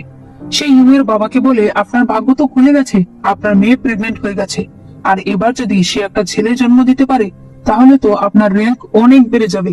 আইন এসব শুনে একদম হতবাক হয়ে যায়। সে বলে, আমাকে এখনই ভাইকে খবর দিতে হবে। এদিকে তিংহান বাড়িতে আসছিল। রাস্তার মাঝখানে গাড়ি থেমে যায়, কারণ রাজার লোকেরা প্রজাদের মাঝখানে স্বর্ণমুদ্রা বিতরণ করছিল। গারোয়ান তিংহানকে স্বর্ণমুদ্রা এনে দেয়। তিংহান জিজ্ঞেস করে, এর কারণ কি? গারোয়ান বলে, মহারাজ নতুন একজন কনকিউবাইন এনেছে, সে এখন প্রেগনেন্ট, আর আমি শুনেছি এই কনকিউবাইন নাকি মন্ত্রী জিয়াং এর মেয়ে। এটা শুনে তিংহানের মাথায় নষ্ট হয়ে যায়, আর সে অজ্ঞান হয়ে যায়। যখন তার জ্ঞান ফেরে তখন আইন তাকে বলে, ভাইয়া তুমি এখন কেমন আছো? তিংহান বলে, আমি এগুলো কি শুনলাম? আইন বলে, সব দোষ আমার, আমি ওর খেয়াল রাখতে পারিনি। জুই বলে, যা হবার হয়ে গেছে, এবার আমাদেরকে এটা কিভাবে সমাধান করা যায় সেটা বের করতে হবে। তিংহান হাতে তলোয়ার নিলে তারা দুজন তাকে থামিয়ে দেয়। আইন বলে, তুমি নিজেই এখন অসুস্থ, তুমি একা ওদের সঙ্গে কি করে লড়াই করবে? জুই বলে, তুমি আগে ঠান্ডা মাথায় ভাবো, একটা বিবাহিত মেয়ে যে কিনা অন্য একজনের সন্তানের মা হতে চলেছে, তুমি কি তাকে নিজের করতে পারবে? তিংহান বলে, ও নিজের ইচ্ছায় যায়নি, ওকে জোর করা হয়েছে, আমি অবশ্যই ওকে নিজের কাছে আনতে চাই। জুই বলে, ঠিক আছে, তাহলে এবার আমরা অন্য প্ল্যান করব। তুমি ইউকে নিয়ে এই রাজ্য ছেড়ে চলে যাবে এবং নাম চেঞ্জ করে অন্য পরিচয় সেখানে বাঁচবে। তুমি কি তোমার সম্মান বিসর্জন দিতে রাজি আছো? তিংহান বলে, আমি ওর জন্য সবকিছু করতে রাজি আছি। আইন বলে, ঠিক আছে, আমি আগে প্রাসাদে যাব, তারপর ইউকে বুঝিয়ে বাইরে নিয়ে আসবো। এরপরে পরদিন আইন ইউ এর কাছে আসে। সে তাকে বলে, তুমি কেমন আছো? ইউ জিজ্ঞেস করে, তিংহান কেমন আছে? আইন বলে, ও ভালো আছে, আর সে তোমাকে নিতে এসেছে। ইউ বলে, ও ভালো আছে, এটাই আমার জন্য যথেষ্ট। আইন বলে, না, আমরা সকল কিছু প্ল্যানিং করেছি। ইউ বলে, তুমি কি দেখতে পারছো না, আমার বিয়ে হয়ে গেছে। আইন বলে, তোমাকে যে জোর করা হয়েছে সেটা আমরা সবাই জানি, তুমি এখন আমার সঙ্গে চলো। সে তাকে জোর করে নিয়ে যেতে চায়, কিন্তু ইউ তাকে ছাড়িয়ে দেয়। আইন বলে, তুমি এখানে ভালো নেই, তুমি চলো আমার সাথে। ইউ বলে, কেন? শুধুমাত্র তোমার ভাইয়ের সঙ্গে থাকলেই আমি ভালো থাকবো? আমি রাজপ্রাসাদে আছি, আমার এখানে কোনো কিছুর অভাব নেই, আর যদি আমি একটা ছেলে জন্ম দেই তাহলে মহারাজ আমাকে বলেছে সে আমাকে নোবেল কনসর্ট বানিয়ে দেবে, আমার আর আমার সন্তানের জীবন একদম সেটেল হয়ে যাবে। আইন বলে, তুমি এসব কি বলছো? ইউ বলে, কারণ মানুষ বদলে যায়, তুমিও তো বদলে গেছো, তুমিও তো শুরু থেকে জুইকে মারতে চেয়েছিলে, কিন্তু এখন তো তুমি তাকে ভালোবাসো। সে তিংহানের হেয়ার পিনটা ভেঙে ফেলে। আইন এসব দেখে ইউকে আর কিছু বলে না। সে হেয়ার পিনটা হাতে নিয়ে বলে, নিজের খেয়াল রেখো। এরপর সে চলে আসে। ইউ এরপর অনেক কাঁদে। এরপর দেখা যায় তিংহানের হাতে সেই ভাঙা হেয়ার পিনটা ছিল। আইন বলে, তুমি যদি সত্যি ওকে ভালোবেসে থাকো তাহলে তোমার উচিত এখন ওকে ওর মতো থাকতে দেয়া। এরপরে তিংহান শুনতে পায় আইন আর জয়ী কথা বলছে, যেখানে জয়ী বলছিল, তুমি যদি ইউর সঙ্গে দেখা করতে চাও তাহলে সামনের মাসে সে পর্বতের মন্দিরে যাবে, সেই রাস্তায় তুমি তার সঙ্গে দেখা করতে পারবে। এই কথা তিংহান শুনতে পায় আর সে বুঝতে পারে এটাই তার জন্য সুযোগ। এরপরে আইন বলতে থাকে, যদি আমাকেও তোমার থেকে কেউ নিয়ে যায়। জয়ী বলে, আমি সর্বোচ্চ চেষ্টা করব তোমাকে ফিরিয়ে আনার। আইন বলে, কিন্তু তারপরও আমি যদি না আসতে পারি। জয়ী বলে, তাহলে আমি সেখানেই তোমার সাথে থেকেই মারা যাব। কিছুদিন পর জয়ী তিংহানের একটা চিঠি পায়, যেখানে তিংহান লিখেছিল, এবার আমি নিজে যাচ্ছি আমার ভালোবাসার মানুষকে ফিরিয়ে আনতে। জয়ী এটা দেখে ভয় পেয়ে যায় আর সে তখনই রাজপ্রাসাদের উদ্দেশ্যে বেরিয়ে পড়ে। এদিকে ইউ মন্দির থেকে ফিরে আসছিল, তখন তিংহান তার সামনে আসে। সে বলে, আমি অনেক দেরি করে ফেলেছি তাই না? তবে আমি মনে করি এখনো বেশি দেরি হয়নি, আমি তোমাকে নিয়ে যেতে এসেছি। সে তাকে অফিসিয়ালি বিয়ের জন্য প্রপোজ করে। ইউ সেটা হাতে নিয়ে নেয়। তিংহান তার হাত ধরে তাকে নিয়ে যেতে থাকে। এদিকে আইন বাজারে কিছু কেনাকাটা করতে এসেছিল। শাওজি তার সাথে ছিল। হঠাৎ করেই আইন দেখতে পায় একটি ক্ষুধার্ত বাচ্চা খাবারের জন্য মানুষকে বলছিল। আইন শাওজিকে বলে একটা খাবার কিনে আনতে, আর সে সেই বাচ্চাটার সঙ্গে বসে। শাওজি যখনই দোকানদারের দিকে তাকায়, হঠাৎ করে সে তাকিয়ে দেখতে পায় সেখানে আইন নেই। আসলে ওই মেয়ে ভিখারিটাই আইনকে নিয়ে চলে গেছে। শাওজি প্রচন্ড ভয় পেয়ে যায়। এদিকে মহারাজ তিংহান আর ইউর সামনে চলে আসে। তিংহান সকল সৈনিকদের সঙ্গে ফাইট করছিল। মহারাজ তখন তিংহানের গায়ে একটা তীর মেরে দেয়। ইউ বারবার মহারাজের কাছে ক্ষমা চাইছিল, তিংহানকে ছেড়ে দিতে বলছিল, কিন্তু মহারাজ তার কথা শোনে না। সে আবারও একটা তীর নেয় তিংহানকে মেরে ফেলার জন্য, কিন্তু ওই সময় জুই এসে তীরটা ধরে ফেলে। মহারাজ বলে, আপনি এখানে কেন এসেছেন? জুই বলে, মহারাজ আপনি ভুল করছেন। আমি আর তিংহান যখন দাবা খেলছিলাম তখন আমরা খবর পেয়েছি যে একটা বাঘ নাকি শহরে এসেছে, তাই আমরা আলাদা আলাদা হয়ে বাঘটাকে খুঁজতে এসেছিলাম। তিংহান ইউকে এখানে বাঁচাতে এসেছিল। তখন মহারাজ দেখতে পায় সত্যিই সেখানে একটা বাঘ রয়েছে। আমরা তো জানি এই বাঘটা আসলে জুয়েরই, মহারাজ তো জানে না, তাই মহারাজের তার কথা বিশ্বাস হয়ে যায়। জুই বলে, আমি গণনা করে দেখলাম ইউর পেটে যে বাচ্চা রয়েছে সে আপনার রাজ্যের জন্য অনেক লাকি। তবে মহারাজ, এই সময় রাজ্যের হিরোদের মেরে ফেললে রাজ্যের উপর অনেক বড় প্রভাব পড়তে পারে, তাই কোনো অবস্থাতেই কোনো সৈনিককে মেরে ফেলা আপনার উচিত হবে না। ইউ তখন মহারাজের কাছে পায়ে ধরে ক্ষমা চাইতে থাকে। সে বলে, আমি আর কখনো এই ধরনের ভুল করবো না, আপনি ওকে প্রাণে মারবেন না। মহারাজ তখন তিংহানের জেনারেলের টাইটেল নিয়ে নেয় আর তাকে ইউ এর প্রাসাদের বাইরে গার্ড হিসেবে নিয়োজিত করে। এরপর মহারাজ চলে যায়। তখনই জুইয়ের কাছে খবর আসে যে আইনকে পাওয়া যাচ্ছে না। আইনের জ্ঞান ফিরলে সে দেখতে পায় লিচি সেই ছোট ভিখারি মেয়েটাকে মেরে ফেলেছে। আইন তখন বলে, তোমাকে যুবরাজ তো ভালো, মানুষ ভাবতো আমার ঘৃণা লাগছে। লিচি তখন বলে, আমি বড় হয়েছি তোমার সঙ্গে এই স্বপ্ন দেখে যে একদিন আমরা একসাথে হব। ওই শয়তান জুই যদি না থাকতো তাহলে আজ আমরা একসাথে হতাম। আইন তখন বলে, জুই না থাকলেও একদিন না একদিন আমি তোমার আসল সত্যিটা জানতে পারতাম আর তোমার মুখোশ খুলে দিতাম। লিচি বলে, তুমি কি ভাবছো যে জুই তোমাকে নিতে আসবে? তাহলে এক কাজ করি, আমি এমন কিছু করি যে জুই তোমাকে নিতে আসলেও তুমি তার সঙ্গে যেতে রাজি হবে না। আইন তখন ভয় পেয়ে যায়। ওই সময় সেই ম্যান নামের মেয়েটা আসে, যে কিনা আইনকে একবার আঘাত করেছিল। আইন চিৎকার করে বলে ওঠে, তোমরা কি করতে চাইছো? কিন্তু এখানে সিন কাট হয়। এরপর যখন আইনের জ্ঞান ফেরে তখন সে লিচিকে দেখতে পায়। লিচি তাকে বলে, তুমি অবশেষে উঠেছো? আইন বলে, কি হয়েছে আমার? আমি কেন সবকিছু ভুলে গেছি? লিচি তখন বলে, ওই জুই হয়তো কিছু করেছে, তোমার আর আমার বিয়ে হওয়ার কথা ছিল। তখন ওই শয়তান জুই এসে তোমাকে কিডন্যাপ করে নিয়ে যায়, এরপর তোমাকে জোর করে বিয়ে করে। এতদিন ধরে তুমি শুধু আমার জন্য অপেক্ষা করেছো। আমাকে ক্ষমা করে দাও যে আমার আসতে অনেক দেরি হয়ে গেছে। আইন মনে মনে ভাবে, এটা কেমন কথা? আমি হাত গুটিয়ে বসেছিলাম, এটা তো হতেই পারে না।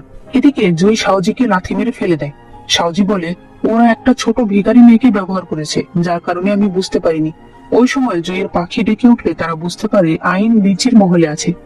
এদিকে লিচি আইনকে একটা শীতের পোশাক পরিয়ে দেয়, যেটাতে মূলত এক ধরনের বিষ ছিল, যার কারণে আইন অসুস্থ হয়ে যাচ্ছিল। তার সুযোগ নিয়ে লিচি তাকে কিস করতে চাইছিল।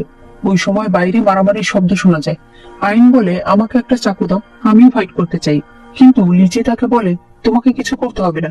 জুই তখন নিজেই সেখানে আসে। সে ফাইট করে আইনের হাতে একটা চাকু দেয় আর বলে, চলো একসঙ্গে লড়াই করি। আইন অনেক অবাক হয়ে যায় যে যাকে লিচি খারাপ লোক বলছে সেই আইনকে ভালো করে চিনে। আইন নিজেই তখন জুইয়ের সঙ্গে চলে আসে, কিন্তু বাইরে এসে সে জুইয়ের গলায় চাকু ধরে। জুই বলে, কি হয়েছে? আমি দেরি করে এসেছি, তাই কি তুমি রাগ করেছো? আইন তখন বলে, তুমি কে? লিচি বলেছে তুমি আমাকে কিডন্যাপ করে নিয়ে গিয়েছিলে, কিন্তু তোমার ব্যবহারে তো মনে হয় না যে কোনো কিডন্যাপার এমন হতে পারে। তাই লিচির কথা আমি বিশ্বাস করিনি। আর এমন না যে আমি তোমার কথাও বিশ্বাস করছি। যতদিন না আমার স্মৃতি ফিরে আসছে ততদিন আমি তোমার সাথেই থাকবো। জুই তার এই কথাতে অনেক খুশি হয়, আর সাথে সে এটাও বুঝতে পারে যে লিচি আইনের স্মৃতি মুছে দিয়েছে। এরপর তারা বাড়িতে আসে। সাওজি আইনের সকল জিনিস তাকে দেখাতে থাকে। চাকু দেখে আইন বলে, এটা দিয়ে আমি কি করতাম? সাওজি বলে, আপনি মাস্টারকে মারতে চাইতেন। আইন বলে, আমার যদি ওর সঙ্গে বিয়ে হয়ে থাকে তাহলে আমি ওকে কেন মারতে চাইবো? সাওজি তাকে কিছু বলতে চায়, তবে জুই তাকে না করে। সাওজি জুইকে জিজ্ঞেস করে, আমরা এখন কি করব? স্মৃতি কিভাবে ঠিক করতে হয় তার চিকিৎসা তো আমি জানি না। তারা ভাবতে থাকে এবার তারা রোলেন নামে এক মহিলার কাছে যাবে চিকিৎসা করতে। এরপর জুই আর আইন একসঙ্গে কথা বলছিল। জুই আইনকে কোন একটা কথা বলে, যার কারণে আইনের কিছু কিছু মনে পড়তে থাকে। তাই সে জুইয়ের চেহারা ভালো করে ছুঁয়ে দেখে, কিন্তু এরপর সে সরে যায়। সে বলে, এমনিতেই যদি তুমি আর যুবরাজ দুজনেই আমাকে বিয়ে করতে চাও তাহলে সাধারণভাবেই আমি হয়তো তোমাকেই বিয়ে করতে রাজি হতাম। যেটা শুনে জুই অনেক খুশি হয়। এরপর তারা সেই রোলেন নামে মহিলার কাছে আসে। জুই বলে, এই নিয়ে ওর দুইবার স্মৃতি গেছে। প্রথমবার যখন ওর স্মৃতি চলে গেছে তখন ওর স্মৃতি পুরোপুরি যায়নি, তবে ওর স্মৃতিতে একজনকে অন্যজন মনে করেছে। মহিলা তখন বলে, প্রথমবার যখন স্মৃতি মোছার চেষ্টা করা হয়েছে ওনার কি চেহারায় কোনো চেঞ্জ হয়েছে? জুই বলে, হ্যাঁ, আগে ওর চোখের নিচে একটা লাল তিল ছিল, যেটা এখন নেই। মহিলা তখন বলে, এটা কোনো সুইয়ের কারণে হয়েছে। এটা দুইবার ব্যবহার করা হয়েছে, আর একবার যদি ব্যবহার করা হয় তাহলে সে মারা যেতে পারে। সে তার চুল সরিয়ে দেখতে পায় সেখানে দুইটা সুই লাগানো আছে। জুই বলে, আমি এগুলো বের করছি। আইন তখন বলে, আমার কি তোমাকে বিশ্বাস করা ঠিক হবে? তোমার সাথে এসে আমি কি ঠিক করেছি? তুমি এখন কি করতে চাইছো? জুই হেসে বলে, তুমি যেহেতু আমার সাথে এসেছো তাহলে তোমার উচিত আমাকে বিশ্বাস করা। এরপর সে আইনের ঘাড় থেকে সেই সুই দুটো বের করে দেয়। সুই বের হওয়ার সাথে সাথেই আইনের সবকিছু মনে পড়ে যায়, আর তার এটাও মনে পড়ে যায় যে ছোটবেলায় তাকে লিচি নয় বরং জুই বাঁচিয়েছিল। আইন তখন অনেক খুশি হয় আর লিচিকে জড়িয়ে ধরে। এরপর আইনকে শুয়ে দিয়ে জুই বাইরে মহিলার সঙ্গে দেখা করতে আসে। রোলেন বলে, এখন সবকিছু ঠিক আছে, কিন্তু দেখো, তোমার নিজের কথা ভাবা উচিত। ভালোবাসা একটা ফিলিংস, আর তোমার মতো বিষাক্ত বডির মানুষের মনে কোনো ফিলিংস থাকতে পারে না। তাহলে সেটা তোমার জন্য অনেক ক্ষতিকর হয়ে যাবে। জয় বলে, আপনি এগুলো আইনকে বলবেন না। আচ্ছা, এভাবে চলতে থাকলে আমি কি মরে যাব? এদিকে লিচিকে দেখানো হয় যে অসুস্থ শরীর নিয়ে বসেছিল। তখন মহারানী এসে জুইয়ের উপর অনেক রাগ দেখাতে থাকে। সে বলে, আমি এখনই লোক পাঠিয়ে ওকে শেষ করে ফেলছি। লিচি তখন তাকে থামিয়ে দেয়। সে বলে, শুরুটা আমি করেছিলাম। এগুলো বাজারে ছড়িয়ে পড়লে আমাদের অনেক বদনামি হবে। আপনি চিন্তা করবেন না মা, আমরা নাজিনসিকে ভয় পাই না, আমরা ভয় পাই মহারাজকে আর তার রাজত্বকে। আমি আপনার সকল চিন্তা দূর করে দেব। নাজিনসি, আইন আর ইউ কাউকে নিয়ে আপনার আর চিন্তা করতে হবে না। এরপর দেখা যায় আইন সুন্দর করে একটা ল্যান্টার্ন বানাচ্ছিল। জুই এসে তাকে সাহায্য করে। এরপর তারা সেটার ভেতর আলো দেয়, যার ছায়া গিয়ে বাইরে পড়ে, আর সেটা দেখতে খুব সুন্দর লাগছিল। তখনই বাইরে তুষার পড়তে শুরু করে, যেটা দেখে তারা দুজনেই অনেক খুশি হয়। জুই বলে, তোমার মনে আছে প্রথমবার যেদিন আমাদের দেখা হয়েছিল সেদিনও তুষার পড়ছিল? আইন বলে, হ্যাঁ মনে আছে। আইন বলে, আমি তোমার জন্য ওষুধ আনতে গিয়েছিলাম। জুই বলে, কিন্তু তুমি আর ফিরে আসোনি। আইন বলে, রাস্তায় আমাকে বাবা মা পেয়ে যায়, কিন্তু পরে যখন আমি আসি তখন দেখতে পাই তুমি চলে গেছো। তারা একজন আরেকজনকে কিস করে। এরপর আইন একা একাই হাসতে থাকে। জুই বলে, কি হয়েছে? আইন বলে, ছোটবেলায় আমি আর তিংহান ভাইয়া একসঙ্গে খেলছিলাম, কিন্তু আমি স্নোম্যান বানাতে পারছিলাম না, তাই আমি কাঁদছিলাম। ভাইয়া তখন বাবা মাকে ডেকে নিয়ে আসে যাতে তারা আমাকে স্নোম্যান বানিয়ে দেয়। আমার ভাই পৃথিবীর সেরা ভাই, আমি চাই সে যেন সবসময় সুখে থাকে, কিন্তু তার জীবনেই এখন এত কষ্ট নেমে এসেছে। জয় বলে, তুমি কোনো চিন্তা করো না, আমার উপর ভরসা করো, আমি ইউ আর তিংহানকে অবশ্যই একসাথে করব। আইন এতে অনেক খুশি হয়। এরপর আইন বলে, চলো আমরা গিয়ে ওয়াইন খাই। আইন দৌড়ে যেতে থাকলে তখনই জুইয়ের মুখ থেকে ব্লিডিং হতে শুরু করে। তার মনে পড়ে যায় রোলেন তাকে বলেছে তার ভালোবাসা যত গভীর হবে তার শরীরও তত খারাপ হয়ে যাবে, কিন্তু তারপরও সে আবারও আইনের পেছনে পেছনে যেতে থাকে। এদিকে তিংহান এখন সামান্য একটা প্রাসাদের গার্ড, তাই অন্যান্য গার্ডেরা তাকে নিয়ে হাসাহাসি করছিল। মূলত আজকে প্রাসাদে একটা অনুষ্ঠান ছিল, যার কারণে জুই আর আইন এই রাস্তা দিয়ে যাচ্ছিল। আইন সেই গার্ডেদের দেখে বলে, খুব হাসি পাচ্ছে নাকি? জুই তাদেরকে বলে, এখনই আমি তোমাদেরকে চাকরি থেকে বরখাস্ত করে দেব, যাতে সেই গার্ডেরা প্রচন্ড ভয় পেয়ে যায় আর তারা তাদের কাছে ক্ষমা চাইতে থাকে। কিন্তু আইন তিংহানের দিকে তাকিয়েছিল, যার কারণে গার্ডেরা তিংহানের কাছে ক্ষমা চাইতে থাকে। তিংহান তখন তাদেরকে বলে যে ওদেরকে ক্ষমা করে দাও, এমনিতেও ওদের কোনো দোষ নেই। আইন বলে, তুমি চলো এখান থেকে, তুমি বাড়িতেই থাকবে। তিংহান বলে, আমার কোনো অসুবিধা নেই, আমার ভাগ্যে যদি এটাই থাকে তাহলে আমি এখানেই খুশি, কারণ এভাবে থেকেও অন্তত আমি মনে এই শান্তি পাবো যে আমি ইউ এর কাছাকাছি আছি। জয় এরপর আইনকে নিয়ে আসতে থাকে। আইন বলে, লিচির সামনে আমাকে কি নাটক করতে হবে যে আমার স্মৃতি এখনো নেই? জয় বলে, ওই দিন আমি ওকে যে আঘাত দিয়েছিলাম তাতে ওর মেরুদণ্ডের না হলেও 2টা হাড় ভাঙার কথা। আমার মনে হয় না ও আজকের অনুষ্ঠানে আসতে পারবে। এরপরে যখন অনুষ্ঠান শুরু হয়ে যায়, মহারাজ ইউকে নিয়ে সেখানে আসে। আইন বলে, ইউকে দেখে মনে হচ্ছে মহারাজ ওর সঙ্গে খারাপ ব্যবহার করে না। জয় তখন বলে, যেহেতু ইউ এখন প্রেগনেন্ট তাই মহারাজ ওর সঙ্গে খারাপ ব্যবহার করবে না। মহারাজ ইউকে বলে, খাবার শেষ করে আমি তোমাকে নিয়ে প্রাসাদের বাইরে ঘুরতে যাব।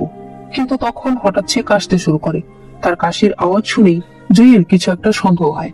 এরপরে খাবার শেষ করে মহারাজ ইউকে নিয়ে বাইরে এসেছিল। গেটেই তিংহান ছিল। মহারাজ তাকে দেখে আরো বাড়িয়ে বাড়িয়ে কথা বলছিল। সে তিংহানকে বলে এখানে এসে নত হয়ে বসতে, যাতে ইউ তার উপর ভর করে নামতে পারে। তিংহানের তো মহারাজের আদেশ মানতেই হবে, তাই সে এসে পালকের সামনে বসে পড়ে। প্রথমে মহারাজ নামে, এরপর ইউ বুকে পাথর রেখে চোখে পানি নিয়ে তিংহানের উপর পা রেখে নেমে আসে। তাদের যে কত কষ্ট হচ্ছিল সেটা তাদেরকে দেখলেই বোঝা যায়, কিন্তু মহারাজের এগুলো দেখে আনন্দ লাগছিল। যাই হোক, পরদিন সকালে আইন একটা কাপড় সেলাই করতে চাইছিল, কিন্তু সে কিছুতেই সেলাই করতে পারছিল না। জুই তখন বলে, কি হয়েছে, তোমার কি পর্যাপ্ত কাপড় চোপড় নেই? আইন বলে, না, বসন্ত আসতে চলেছে, সেজন্য আমি তোমার জন্য একটা জামা বানাতে চেয়েছিলাম, কিন্তু আমি তো সেলাই করতে পারছি না। জুই তখন সেটা নিজেই সেলাই করে দেখায়। তার স্বামী এত কাজ পারে দেখে খুশিতে গিয়ে সে তাকে জড়িয়ে ধরে। জুই বলে, আমি তাহলে তোমাকে শিখিয়ে দেই কিভাবে সেলাই করতে হয়। আইন বলে, আমার শিখতে শিখতে বসন্ত চলে যাবে, তার চেয়ে বরং তুমি সেলাই করে নাও, আমি তোমার জন্য কাপড় নিয়ে আসি। জুই তখন তাকে কাছে টেনে নেয়। এরপর সে বলে, এখন থেকে প্রত্যেক বসন্তে আমি তোমার জন্য কাপড় বানাবো। এরপর আইন ঘরে ছিল, তখন সেখানে তার দাসী আসে। সে বলে, ইউ যে মহলে থাকতো সেই মহলে আগুন লেগে গেছে, হয়তো ইউ মারা গেছে। যেটা শুনে আইন দৌড়ে তখনই প্রাসাদে যেতে চায়, কিন্তু জুই তাকে ধরে। জুই তাকে নিজের সাথে করে নিয়ে যায়। সে তাকে রোল্যানের কাছে নিয়ে আসে।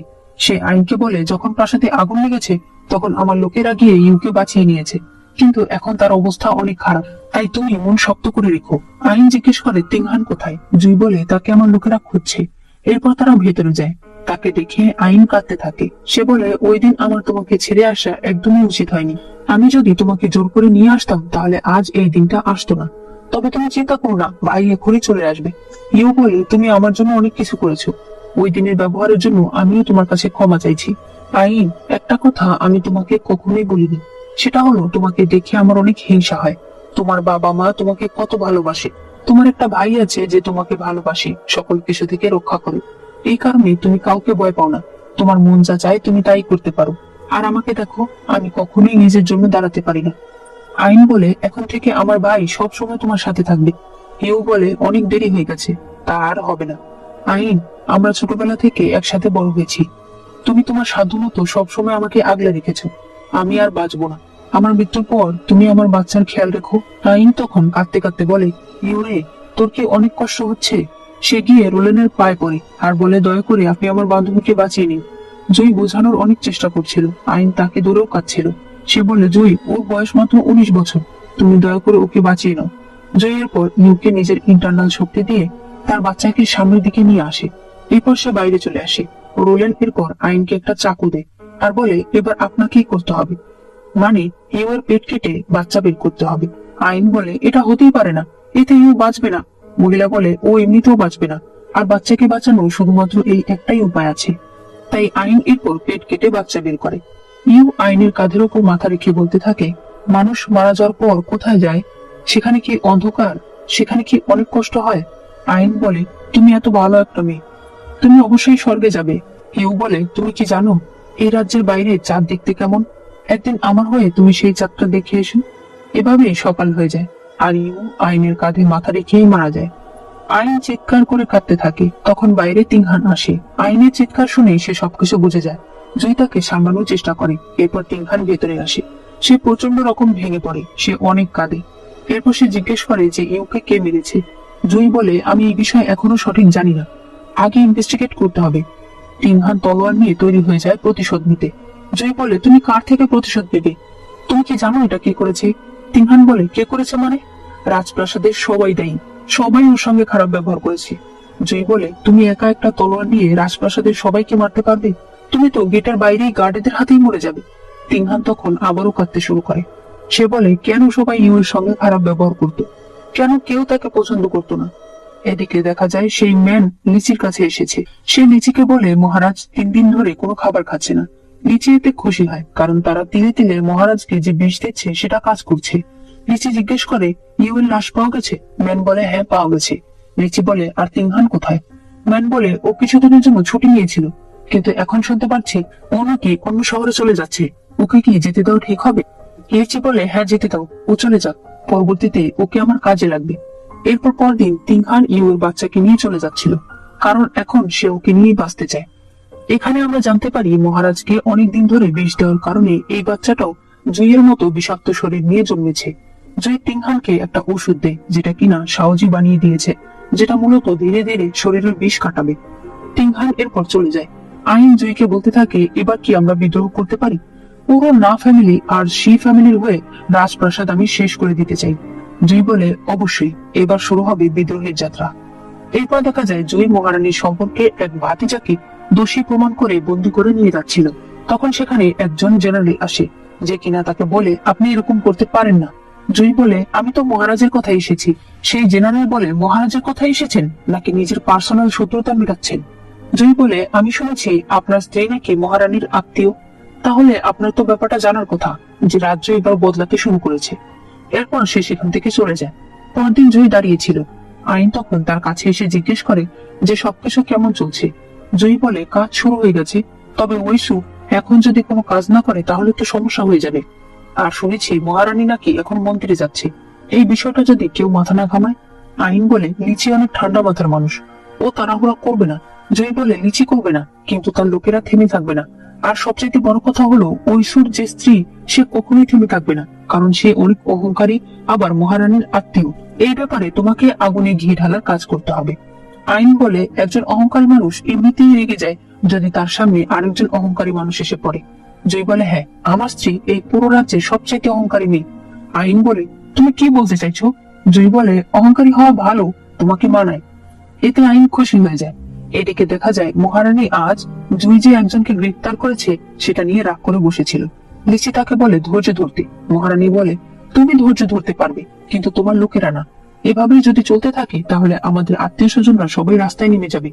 লিচি বলে রাজ পরিবারের এখন আমি একমাত্র ছেলে, আজ নয়তো কাল রাজা আমি হব, তখন আবার সবকিছু ঠিক হয়ে যাবে। মহারানী বলে একদম ভুলে যেও না যে নাজিন সিও রাজ পরিবারেরই ছেলে। সে তখন ঐশুর কনফেশন লেটার দেখায়, যেখানে ঐশু যা যা করেছে এবং যা যা হতে দেখেছে তার সবকিছু স্বীকার করে নিয়েছিল। এদিকে আইন বসেছিল, তখন সেখানে ঐশুর স্ত্রী ইউচিন আসে। ইউচিন বলে তুমি আইন, তুমি আমার সামনে বসে হাঁটু গেড়ে আমাকে সম্মান কেন জানালে না? আইন বলে তুমিও মন্ত্রীর মেয়ে, আমিও মন্ত্রীর মেয়ে, তার উপর তোমার স্বামী একটা জেনারেল আর আমার স্বামী রাজ জ্যোতিষী, তাহলে তোমার কাছে আমি কেন মতো হব? সেই মেয়েটা তখন জুইয়ের নামে আজে বাজে কথা বলতে থাকে। এরপর বলে ভুলে যেও না আমার বাবা মন্ত্রী হলেও রাজবংশেরই লোক, সে চাইলে ক্ষমতা নিজের হাতে নিয়ে নিতে পারে। আইন বলে তাহলে তো সত্যি তোমার স্ট্যাটাস অনেক বড়, কিন্তু এখন তো তুমি একটা রাস্তার মেয়ের মতো অন্য একজনের বাড়িতে এসে চেঁচামেচি করছো। মনে হচ্ছে এবার আমাকেই তোমাকে ভদ্রতা শেখাতে হবে। ইউচিন এতে রেগে যায়। সে আইনকে চড় মারতে গেলে আইন তার চেহারার উপর চা ফেলে দেয়। এরপর নিচে তাকে থাপ্পড় মেরে বলে এটা অভদ্রতার জন্য, আরেকটা থাপ্পড় মেরে বলে এটা আমার স্বামীর নামে আজে বাজে কথা বলার জন্য। এরপর আরেকটা থাপ্পড় মারতে গিয়ে থেমে যায়। ইউচিন প্রচন্ড রেগে সেখান থেকে চলে আসে। ইউচিনের পর মহারানীর কাছে আসে। সে তাকে বলে যে আইন কিভাবে তাকে অপমান করেছে। মহারানী উল্টা তাকে ধমক দিয়ে বলে তুমি কেন গিয়েছিলে সেখানে? ইউচিন বলে মহারাজ তার জন্য আবারও মেয়ে দেখছে। মহারানী বলে এবার যদি আরেকটা ছেলের জন্ম হয় তাহলে লিচিকে আমি আর রাজা বানাতে পারবো না, তাই এবার আমাকে কিছু করতে হবে। এদিকে ঐশু রাজপ্রাসাদে বিদ্রোহ ঘোষণা করে দিয়েছিল, কিন্তু সে যখন প্রাসাদে আসে তখন সে বুঝতে পারে যে সে মনে করেছিল মহারাজ যতটা অসুস্থ, আসলে মহারাজ অসুস্থই নয়। তখন পেছন থেকে জুই হাতে তালি দিতে দিতে আসে। ঐশু তাকে মেরে ফেলতে বলে, কিন্তু সৈনিকরা আগেই মারা যায়। এদিকে লিচির কাছে খবর আসে যে তারা হেরে গেছে। লিচির প্রচন্ড রাগ হচ্ছিল, কিন্তু পরে সে নিজের রয়্যাল পোশাক ছেড়ে সাধারণ পোশাক পরে রাজ দরবারে আসে। সেখানে সে মাটিতে বসে বলতে থাকে বাবা, আমি এগুলোর কিছুই জানতাম না। আপনার শরীর অসুস্থ জেনে আমি আপনার সুস্থতার জন্য মন্দিরে বসে প্রার্থনা করছিলাম। ঐশু এখানে বিদ্রোহ করতে চাইছে এগুলো আমি জানতাম না। মহারাজ এসে তাকে অনেকগুলো লাথি মারে। সে বলে, প্রথমে তো আমার বিরুদ্ধে তুমি বিদ্রোহ করতে চেয়েছো, এখন আবার নাটক করছো যে তুমি কিছু জানতেই না। লিচি বলতে থাকে, বাবা আমি সত্যিই জানতাম না, কিন্তু যেহেতু এখন এটা আমারই দোষ ছিল, তাই আমি যুবরাজের পদ থেকে সরে যাচ্ছি। আর কথা দিচ্ছি আপনাকে আর কখনো আমি বাবা বলে ডাকবো না। বাবা আমাকে ক্ষমা করে দিন। এগুলো বলে সে মাটিতে নিজের মাথা ঠুকছিল। মন্ত্রীরা তখন বলতে থাকে, লিচি মহারাজের একমাত্র সন্তান, মনে হয় না সে এরকম কাজ করেছে। হতে পারে সে সত্যি এই বিষয়ে জানতো না। আর লিচির যদি কিছু হয়ে যায় তাহলে পরে এই রাজত্ব কে সামলাবে?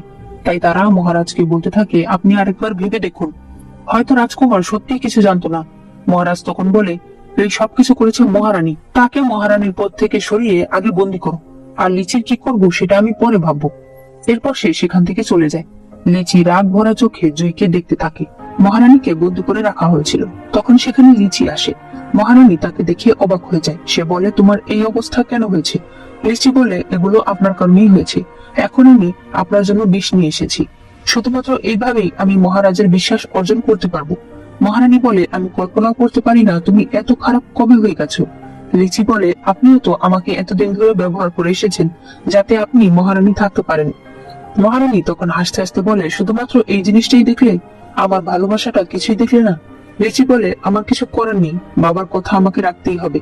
মহারানী বলে, তা তো ঠিক, সে হলো মহারাজ, কিন্তু তাকে তুমি বাবা বলো না, সে তোমার বাবা নয়।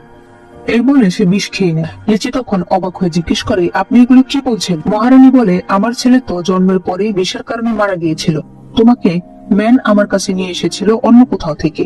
এরপর সে আরো বলতে থাকে, তুমি এই স্বপ্ন দেখছো যে মহারাজ মারা গেলে তুমি সিংহাসনে উঠতে পারবে? তাহলে আমি তোমাকে বলে দিই, সেটা কখনোই হবে না, কারণ মহারাজ তোমাকে সন্দেহ করে।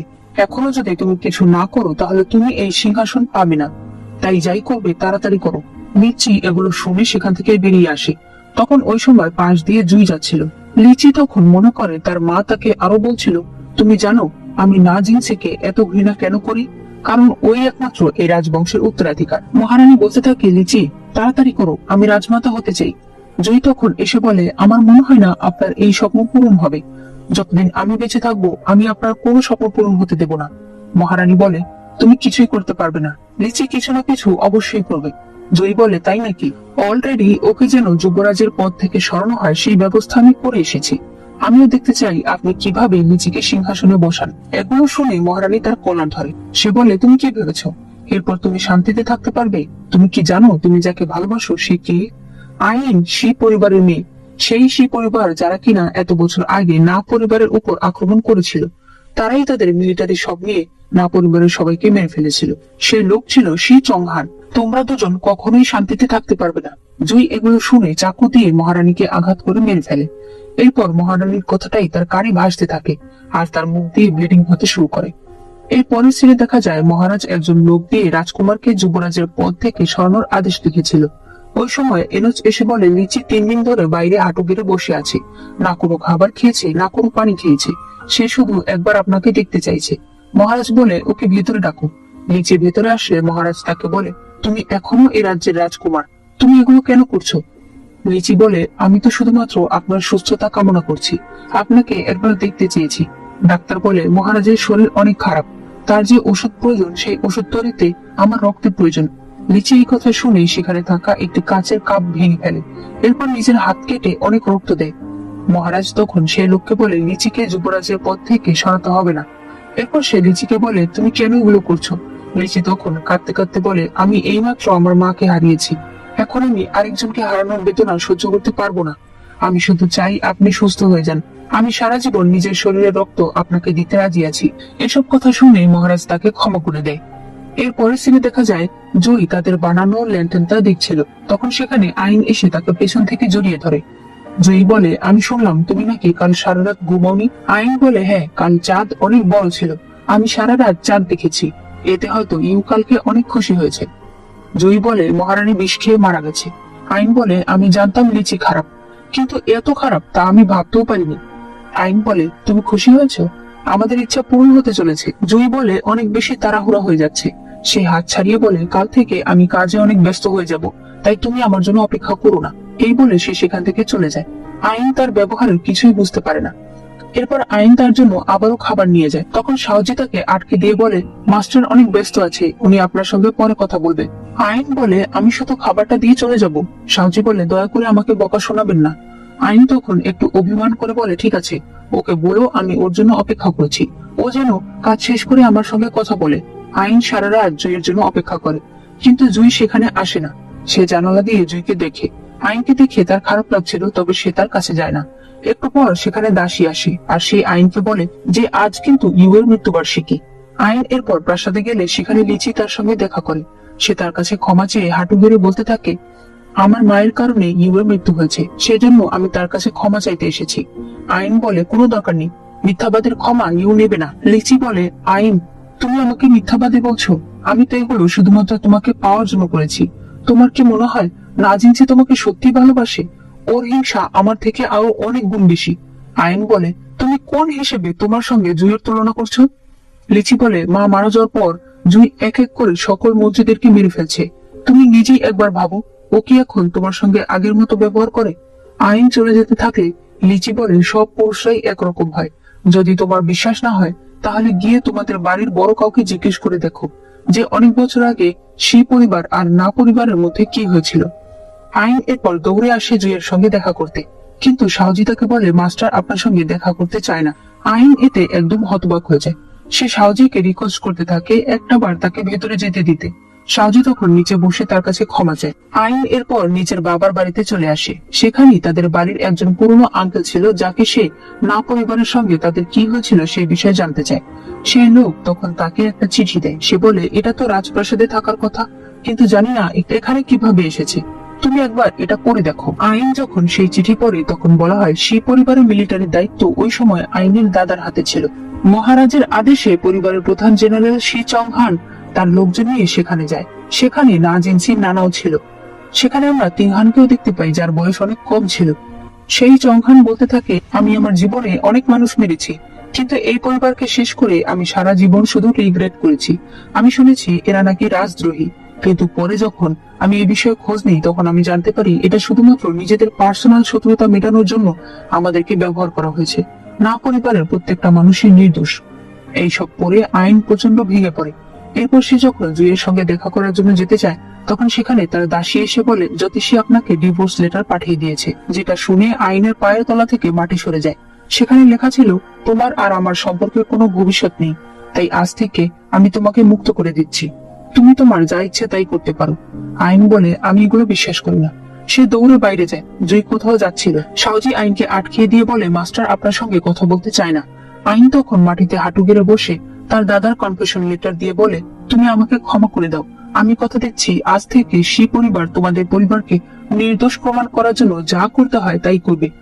জুই বাইরে আসতে চায়, কিন্তু এরপর সে নিজেকে সামলে ফেলে। সে বলে, আমি যে তোমাকে ডিভোর্স লেটার পাঠিয়েছি সেটা কি তুমি দেখোনি? আইন বলে, আমি চাই তুমি নিজের মুখে কথাগুলো আমাকে বলো।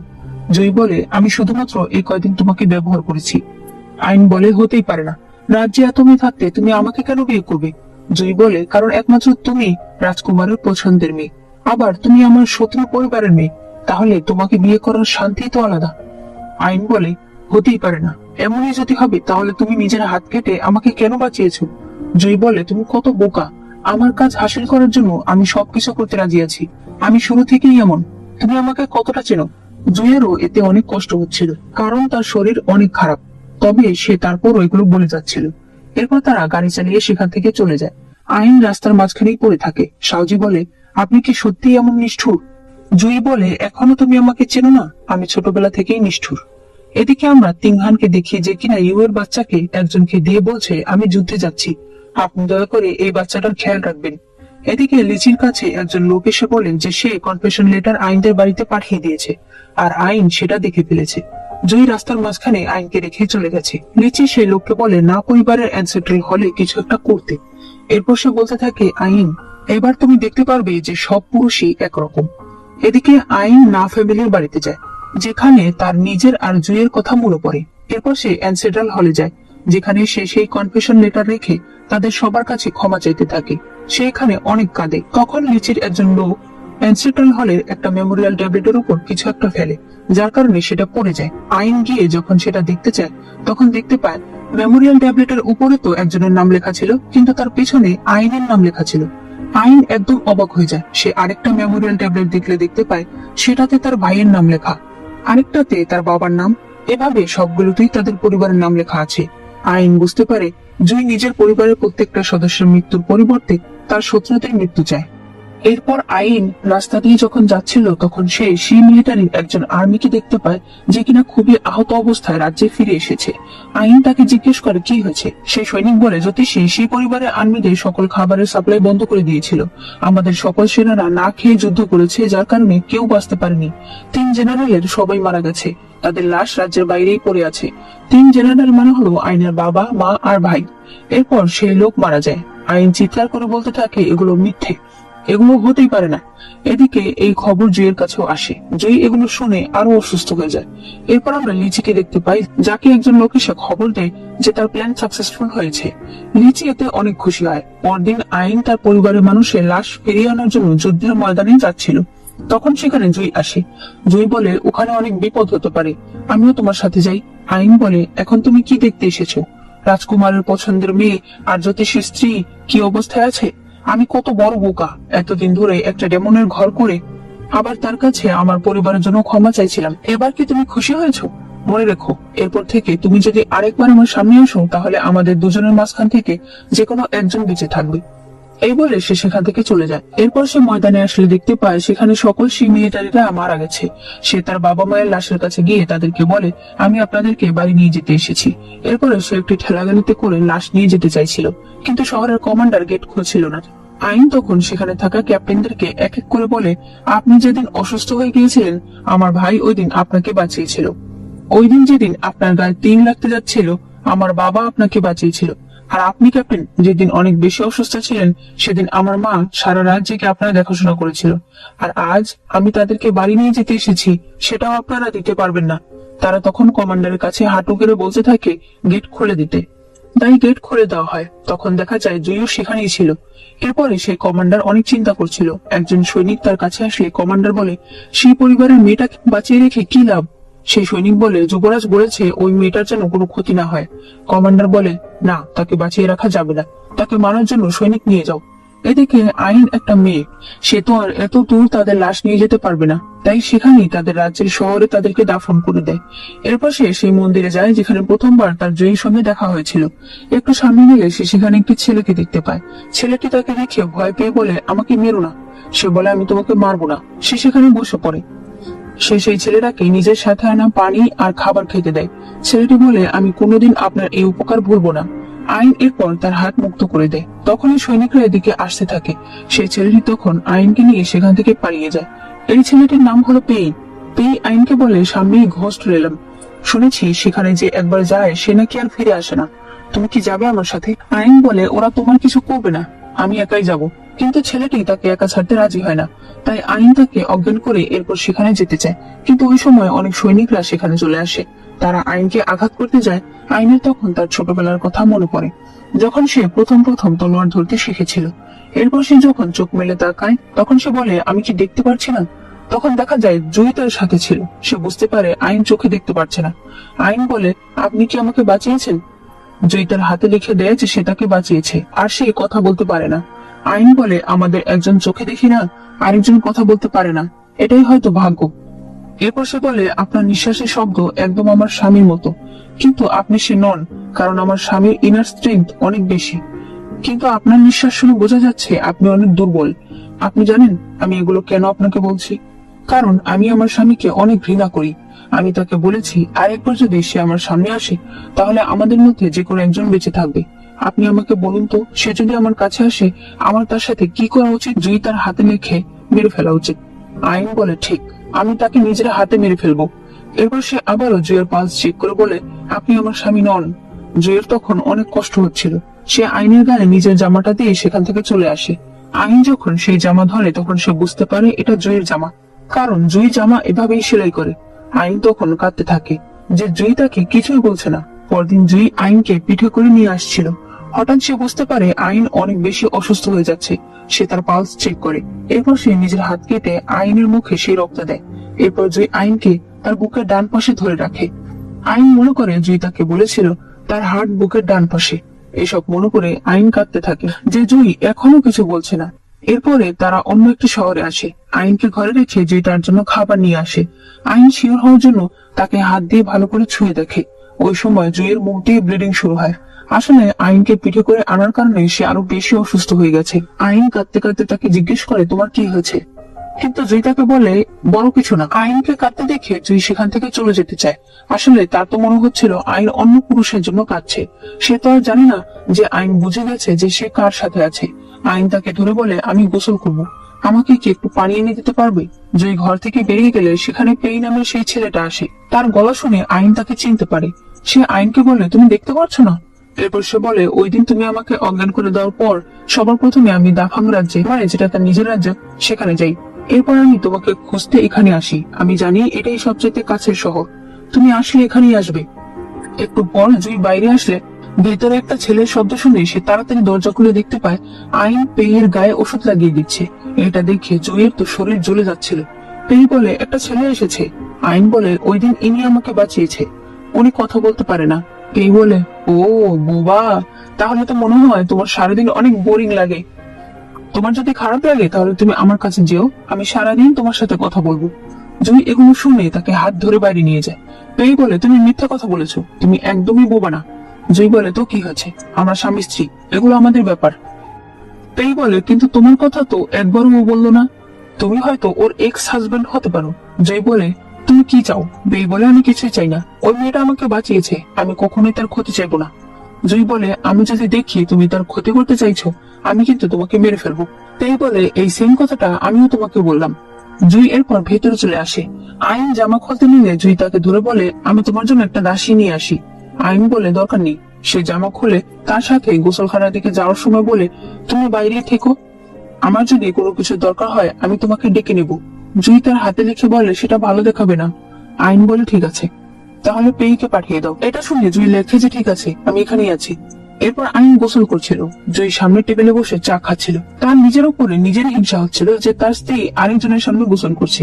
চিন্তা করো কিরকম মানুষ। এরপরে আইন গোসল করে বাইরে আসে। জুই তার পা মুছে জুতা পরিয়ে দেয়। এরপর তার হাতে একটি তোয়ালে দিয়ে বাইরে চলে আসে। তার বুকে তখন প্রচন্ড ব্যথা করছিল। আর আইন ভিতরে বসে কাঁদছিল। সে বলছিল, না জিনছি, আমার এই অবস্থাতেও তুমি আমার সঙ্গে কথা বলছো না। এর পরের দিন তারা তিনজন একসঙ্গে খাবার খাচ্ছিল। তখন রোলেন সেখানে আসে। আসলে জুই তাকে ডেকেছে, কিন্তু রোলেন এমন নাটক করে যে রাস্তায় তার সঙ্গে আইনের দেখা হয়েছে। সে বলে, আপনি যদি কিছু মনে না করেন তাহলে আমি আপনার চোখ ভালো করে দেখতে চাই। কেউ যাতে তাদের সঙ্গে না যেতে পারে তাই রোলেন তার হাতে একটা কাগজ দিয়ে বলে, এই ঠিকানায় আমার ওষুধগুলো একটু পাঠিয়ে দেবেন, ধন্যবাদ। এই বলে সে চলে আসে। এরপরে ঘরে এসে জুই আইনকে ধরতে চেয়েও ধরছিল না। রোলেন তখন তার হাত আইনের কাঁধের উপর রাখে আর বলে, চিকিৎসায় অনেক ব্যথা হবে, তাই উনি যেন নড়তে না পারে, ভালো করে ধরে রাখবেন। এরপরে সে তার চিকিৎসা করে বলে, আপনার ক্লট সরে গেছে, বিশ্রাম করলে আপনি ঠিক হয়ে যাবেন। জুই তাকে বিছানায় শুয়ে দেয়। এরপর বাইরে আসে। রোলেন তার পালস চেক করে বলে, আপনার এই অবস্থা কি করে হয়েছে, কি হয়েছে আমাকে খুলে বলুন। জুই তখন বলে, মহারানী মারা যাওয়ার পর ওই দিন রাতে ম্যান তার সঙ্গে ফাইট করেছে। জুই তাকে মেরে ফেলেছে ঠিকই, তবে তার নিজের শরীরে অনেক ড্যামেজ হয়ে গেছে। রোলেন বলে, আমি বলেছিলাম ফিলিংস আপনার জন্য ক্ষতিকর, দুঃখও কিন্তু ফিলিংস, তার থেকে দূরে থাকবেন, তার মানে এই না যে আপনি নিজের মনে দুঃখ রাখবেন। জয় বলে, আমি তো চেয়েছিলাম ও যেন ভালো থাকে। রোলেন বলে, এখন আর কোনো দরকার নেই, এমনিতেই আপনি আর বেশি দিন বাঁচবেন না, আপনি ওকে সব সত্যিটা বলে দিন। জয় বলে, কি দরকার ওর চিন্তা আরো বাড়িয়ে দেওয়ার, ওকে আমি এবার রাজ্যে ফিরিয়ে দেবো, আর এরপর লিচির সঙ্গে আমি শেষ বোঝাপড়া করব। এই কথা পেই শুনতে পায়। এদিকে লিচির কাছে একজন সৈনিক এসে বলে, আপনার শত্রু বলতে এখন আর কেউ নেই। লিচি বলে, ভালো হয়েছে। আইন, এবার আমার কাছে আসা ছাড়া তোমার আর কোনো উপায় নেই। সৈনিক বলে, সে আপনার যোগ্য না, আপনাকে ছেড়ে সে চলে গেছে, তাই তার বেঁচে থাকার কোনো অধিকার নেই, এই কারণে কমান্ডার তাকে মেরে ফেলেছে। লিচি বলে, কি? সে চাকু নিয়ে সেই সৈনিককে নিষ্ঠুর ভাবে মেরে ফেলে। এরপর চিৎকার করে বলতে থাকে, না জিনছি, সব দোষ তোমার, তুমি আমাদের জীবনে না আসলে আজ আইন বেঁচে থাকতো। এরপরে আইন আর পেই চলে যাচ্ছিল। আইন পেইকে জিজ্ঞেস করে, তুমি কোথায় যাবে? পেই বলে, আমি দাফাং রাজ্যে চলে যাচ্ছি, আমি জীবনের মুক্তা খুঁজতে এসেছিলাম। আইন বলে, মুক্তা মানে? পেই বলে, মুক্তা হলো ভালোবাসা, যার জন্য ছেলেরা পাগল থাকে। আইন বলে, আমার তো বিয়ে হয়ে গেছে, আমি তো আর তোমার মুক্তা হতে পারবো না। যেটা শুনে জয় খুশি হয়। পেই বলে, আমি জানি, কিন্তু সে তো তোমাকে ভালোবাসে না, তোমার এবার নতুন কাউকে খোঁজা উচিত। জুই এটা শুনে হাত দিয়ে তাকে রাস্তা দেখাতে থাকে আর নিজে আইনকে ধরে নিয়ে আসে। এরপর সে আইনের হাতে লেখে, সাবধানে যেও, আইন বলে, তোমার কি আমাকে আর কিছু বলার নেই? জুই তার হাত ছাড়িয়ে নেয়। আইন হেসে বলে, আমার মনে ছিল না, তুমি তো কথা বলতে পারো না, তাহলে আজ থেকে আমাদের রাস্তা আলাদা। এই বলে সে সামনের দিকে যেতে থাকে আর চোখের বাঁধনটাও খুলে ফেলে। এরপরে সে যখন রাজ্যে আসে তখন তার দাসী তাকে ধরে। আইন বলে, কি হয়েছে, সবকিছু এত নীরব কেন? দাসী বলে, মহারাজের অবস্থা খুবই খারাপ, শোনা যাচ্ছে যুবরাজ নাকি এখন সিংহাসনে বসবে। আইন এটা শুনে একদম অবাক হয়ে যায় আর মনে মনে সে প্ল্যান করে লিচিকে কিছুতেই সফল হতে দেওয়া যাবে না। এরপর পরদিন আইন লিচির সঙ্গে দেখা করতে আসে। লিচি তাকে দেখে অনেক খুশি হয়। আইন বলে, আমি তোমার সঙ্গে একটা ডিল করতে এসেছি। ওই না জিনছি শুধুমাত্র আমার পরিবার নয়, বরং রাজ্যের অনেক সেনাদেরও মেরে ফেলেছে, তাই ও এখন তোমার আর আমার দুজনেরই শত্রু। লিচি তাকে বসিয়ে বলে, তুমি কি প্ল্যান করছো? আইন বলে, ও আমার শরীরে সেন্ট পিল নামে একটা ওষুধ দিয়েছিল, যার কারণে আমার রক্তের ঘ্রাণ ও শুকতে পারে। এর মাধ্যমে আমি ওকে ডাকবো, এরপর আমরা তাকে মেরে ফেলবো, তবে শর্ত হচ্ছে আমি তাকে নিজের হাতে মারবো। লিচি বলে, তুমি ওকে ভালোবাসতে, তুমি কি ওকে মারতে পারবে? আইন বলে, অবশ্যই। এরপর পরদিন তারা খাদের উপরে যায়। সেখানে গিয়ে আইন নিজের হাত কেটে ফেলে, যাতে তার রক্তের গন্ধে জুই সেখানে আসে। লিচি বলে, ও জানে এখানে আসলে ওর বিপদ হবে, ও কি আসবে? আইন বলে, আমার রক্তের ঘ্রাণ পেলে আমি যদি জাহান্নামেও থাকি ও সেখানেও আসবে। এরপর সত্যি সত্যি জুই সেখানে চলে আসে। জুই আইনকে বলে, তুমি কি নিজের ইচ্ছেতে এসেছো? আইন বলে, হ্যাঁ, তোমার সঙ্গে বোঝাপড়া করতে এসেছি। জুই বলে, ভালো, তবে তুমি যাই করো আমি লিচিকে বাঁচতে দেবো না। এ বলে সে তার অস্ত্র বের করতে চায়, কিন্তু তখনই আইন এসে তার বুকে আঘাত করে। জুই বলে, আইন, তুমি কি আমাকে এতটাই ঘৃণা করো? আইন বলে, অবশ্যই, তুমি জানো না এটা আমাকে জোর করে বিয়ে করার জন্য। এরপর আরেকটা আঘাত করে বলে, এটা সেই সকল সৈনিকদের হয়ে যাদেরকে তুমি বিনা দোষে মেরে ফেলেছো। জুই কিছু বলতেই পারছিল না, তার আগেই আইন তাকে আঘাত করছিল। এরপর সে আরেকটা আঘাত করে বলে, এটা আমাকে ধোকা দেওয়ার জন্য। এরপর সে তাকে ধাক্কা দিয়ে খাদে ফেলে দেয়। পড়ে যাওয়ার সময় জুই আইনের সঙ্গে কাটানো মুহূর্তগুলো মনে করছিল। লিচি আইনকে বলে, ভালো হয়েছে। আইন বলে, এবার আমি আসছি। লিচি বলে, আমরা একসাথে বড় হয়েছি, মাঝখানে কিছু ভুল বোঝাবুঝি হয়েছে, তাতে কিছু আসে যায় না, আমি চাই তুমি আমার সাথে চলো। আইন তখন আর কিছু বলে না। এরপর 3 দিন পরে সিন দেখানো হয়। আইন লিচিকে বলে, 3টা চাকুর আঘাত আর খাত থেকে পড়ে গেলেই আমার মনে হয় না ও মরে যাবে, আপনার উচিত লোক দিয়ে ওকে খোঁজা। লিচি বলে, আমি অলরেডি লোক পাঠিয়েছি এবং তারা এসে আমাকে বলেছে তারা নাকি কোনো লাশ পায়নি। আইন বলে, আমি জানি, ও তাহলে উত্তরের দিকে যাবে, আপনি সেখানেই লোক পাঠিয়ে ওকে মেরে ফেলুন। লিচি আইনকে বলে, তোমার এই রূপ দেখে আমার নিজেরই তো ভয় লাগছে। আইন ঘরে এসে বলতে থাকে, না জিনছি, এবারও যদি তুমি আমার কাছে না আসো তাহলে আমি নিজে যাব তোমাকে খুঁজতে। তখন না জিনছি বলে ওঠে, তাই নাকি, তুমি আমাকে খুঁজতে যাবে? আইন তাকিয়ে দেখতে পায় জুই খাটেই বসে আছে। আইন দৌড়ে গিয়ে তাকে জড়িয়ে ধরে। এরপর আমাদেরকে 3 দিন আগের সিন দেখানো হয়। সাউজি এসে না জিনসিকে ওঠায়। সে বলে, তুমি কিভাবে জানলে আমি এখানে আছি? সাউজি বলে, ম্যাডাম আমাকে একটা চিঠি পাঠিয়েছিল, যেখানে আমাকে বললো কিছু ওষুধ নিয়ে খাদের নিচে আসতে। আপনি আঘাত পেলেন কি করে? 1 মিনিট, এই আঘাত কি ম্যাডামই আপনাকে দিয়েছে? জুই বলে, হ্যাঁ।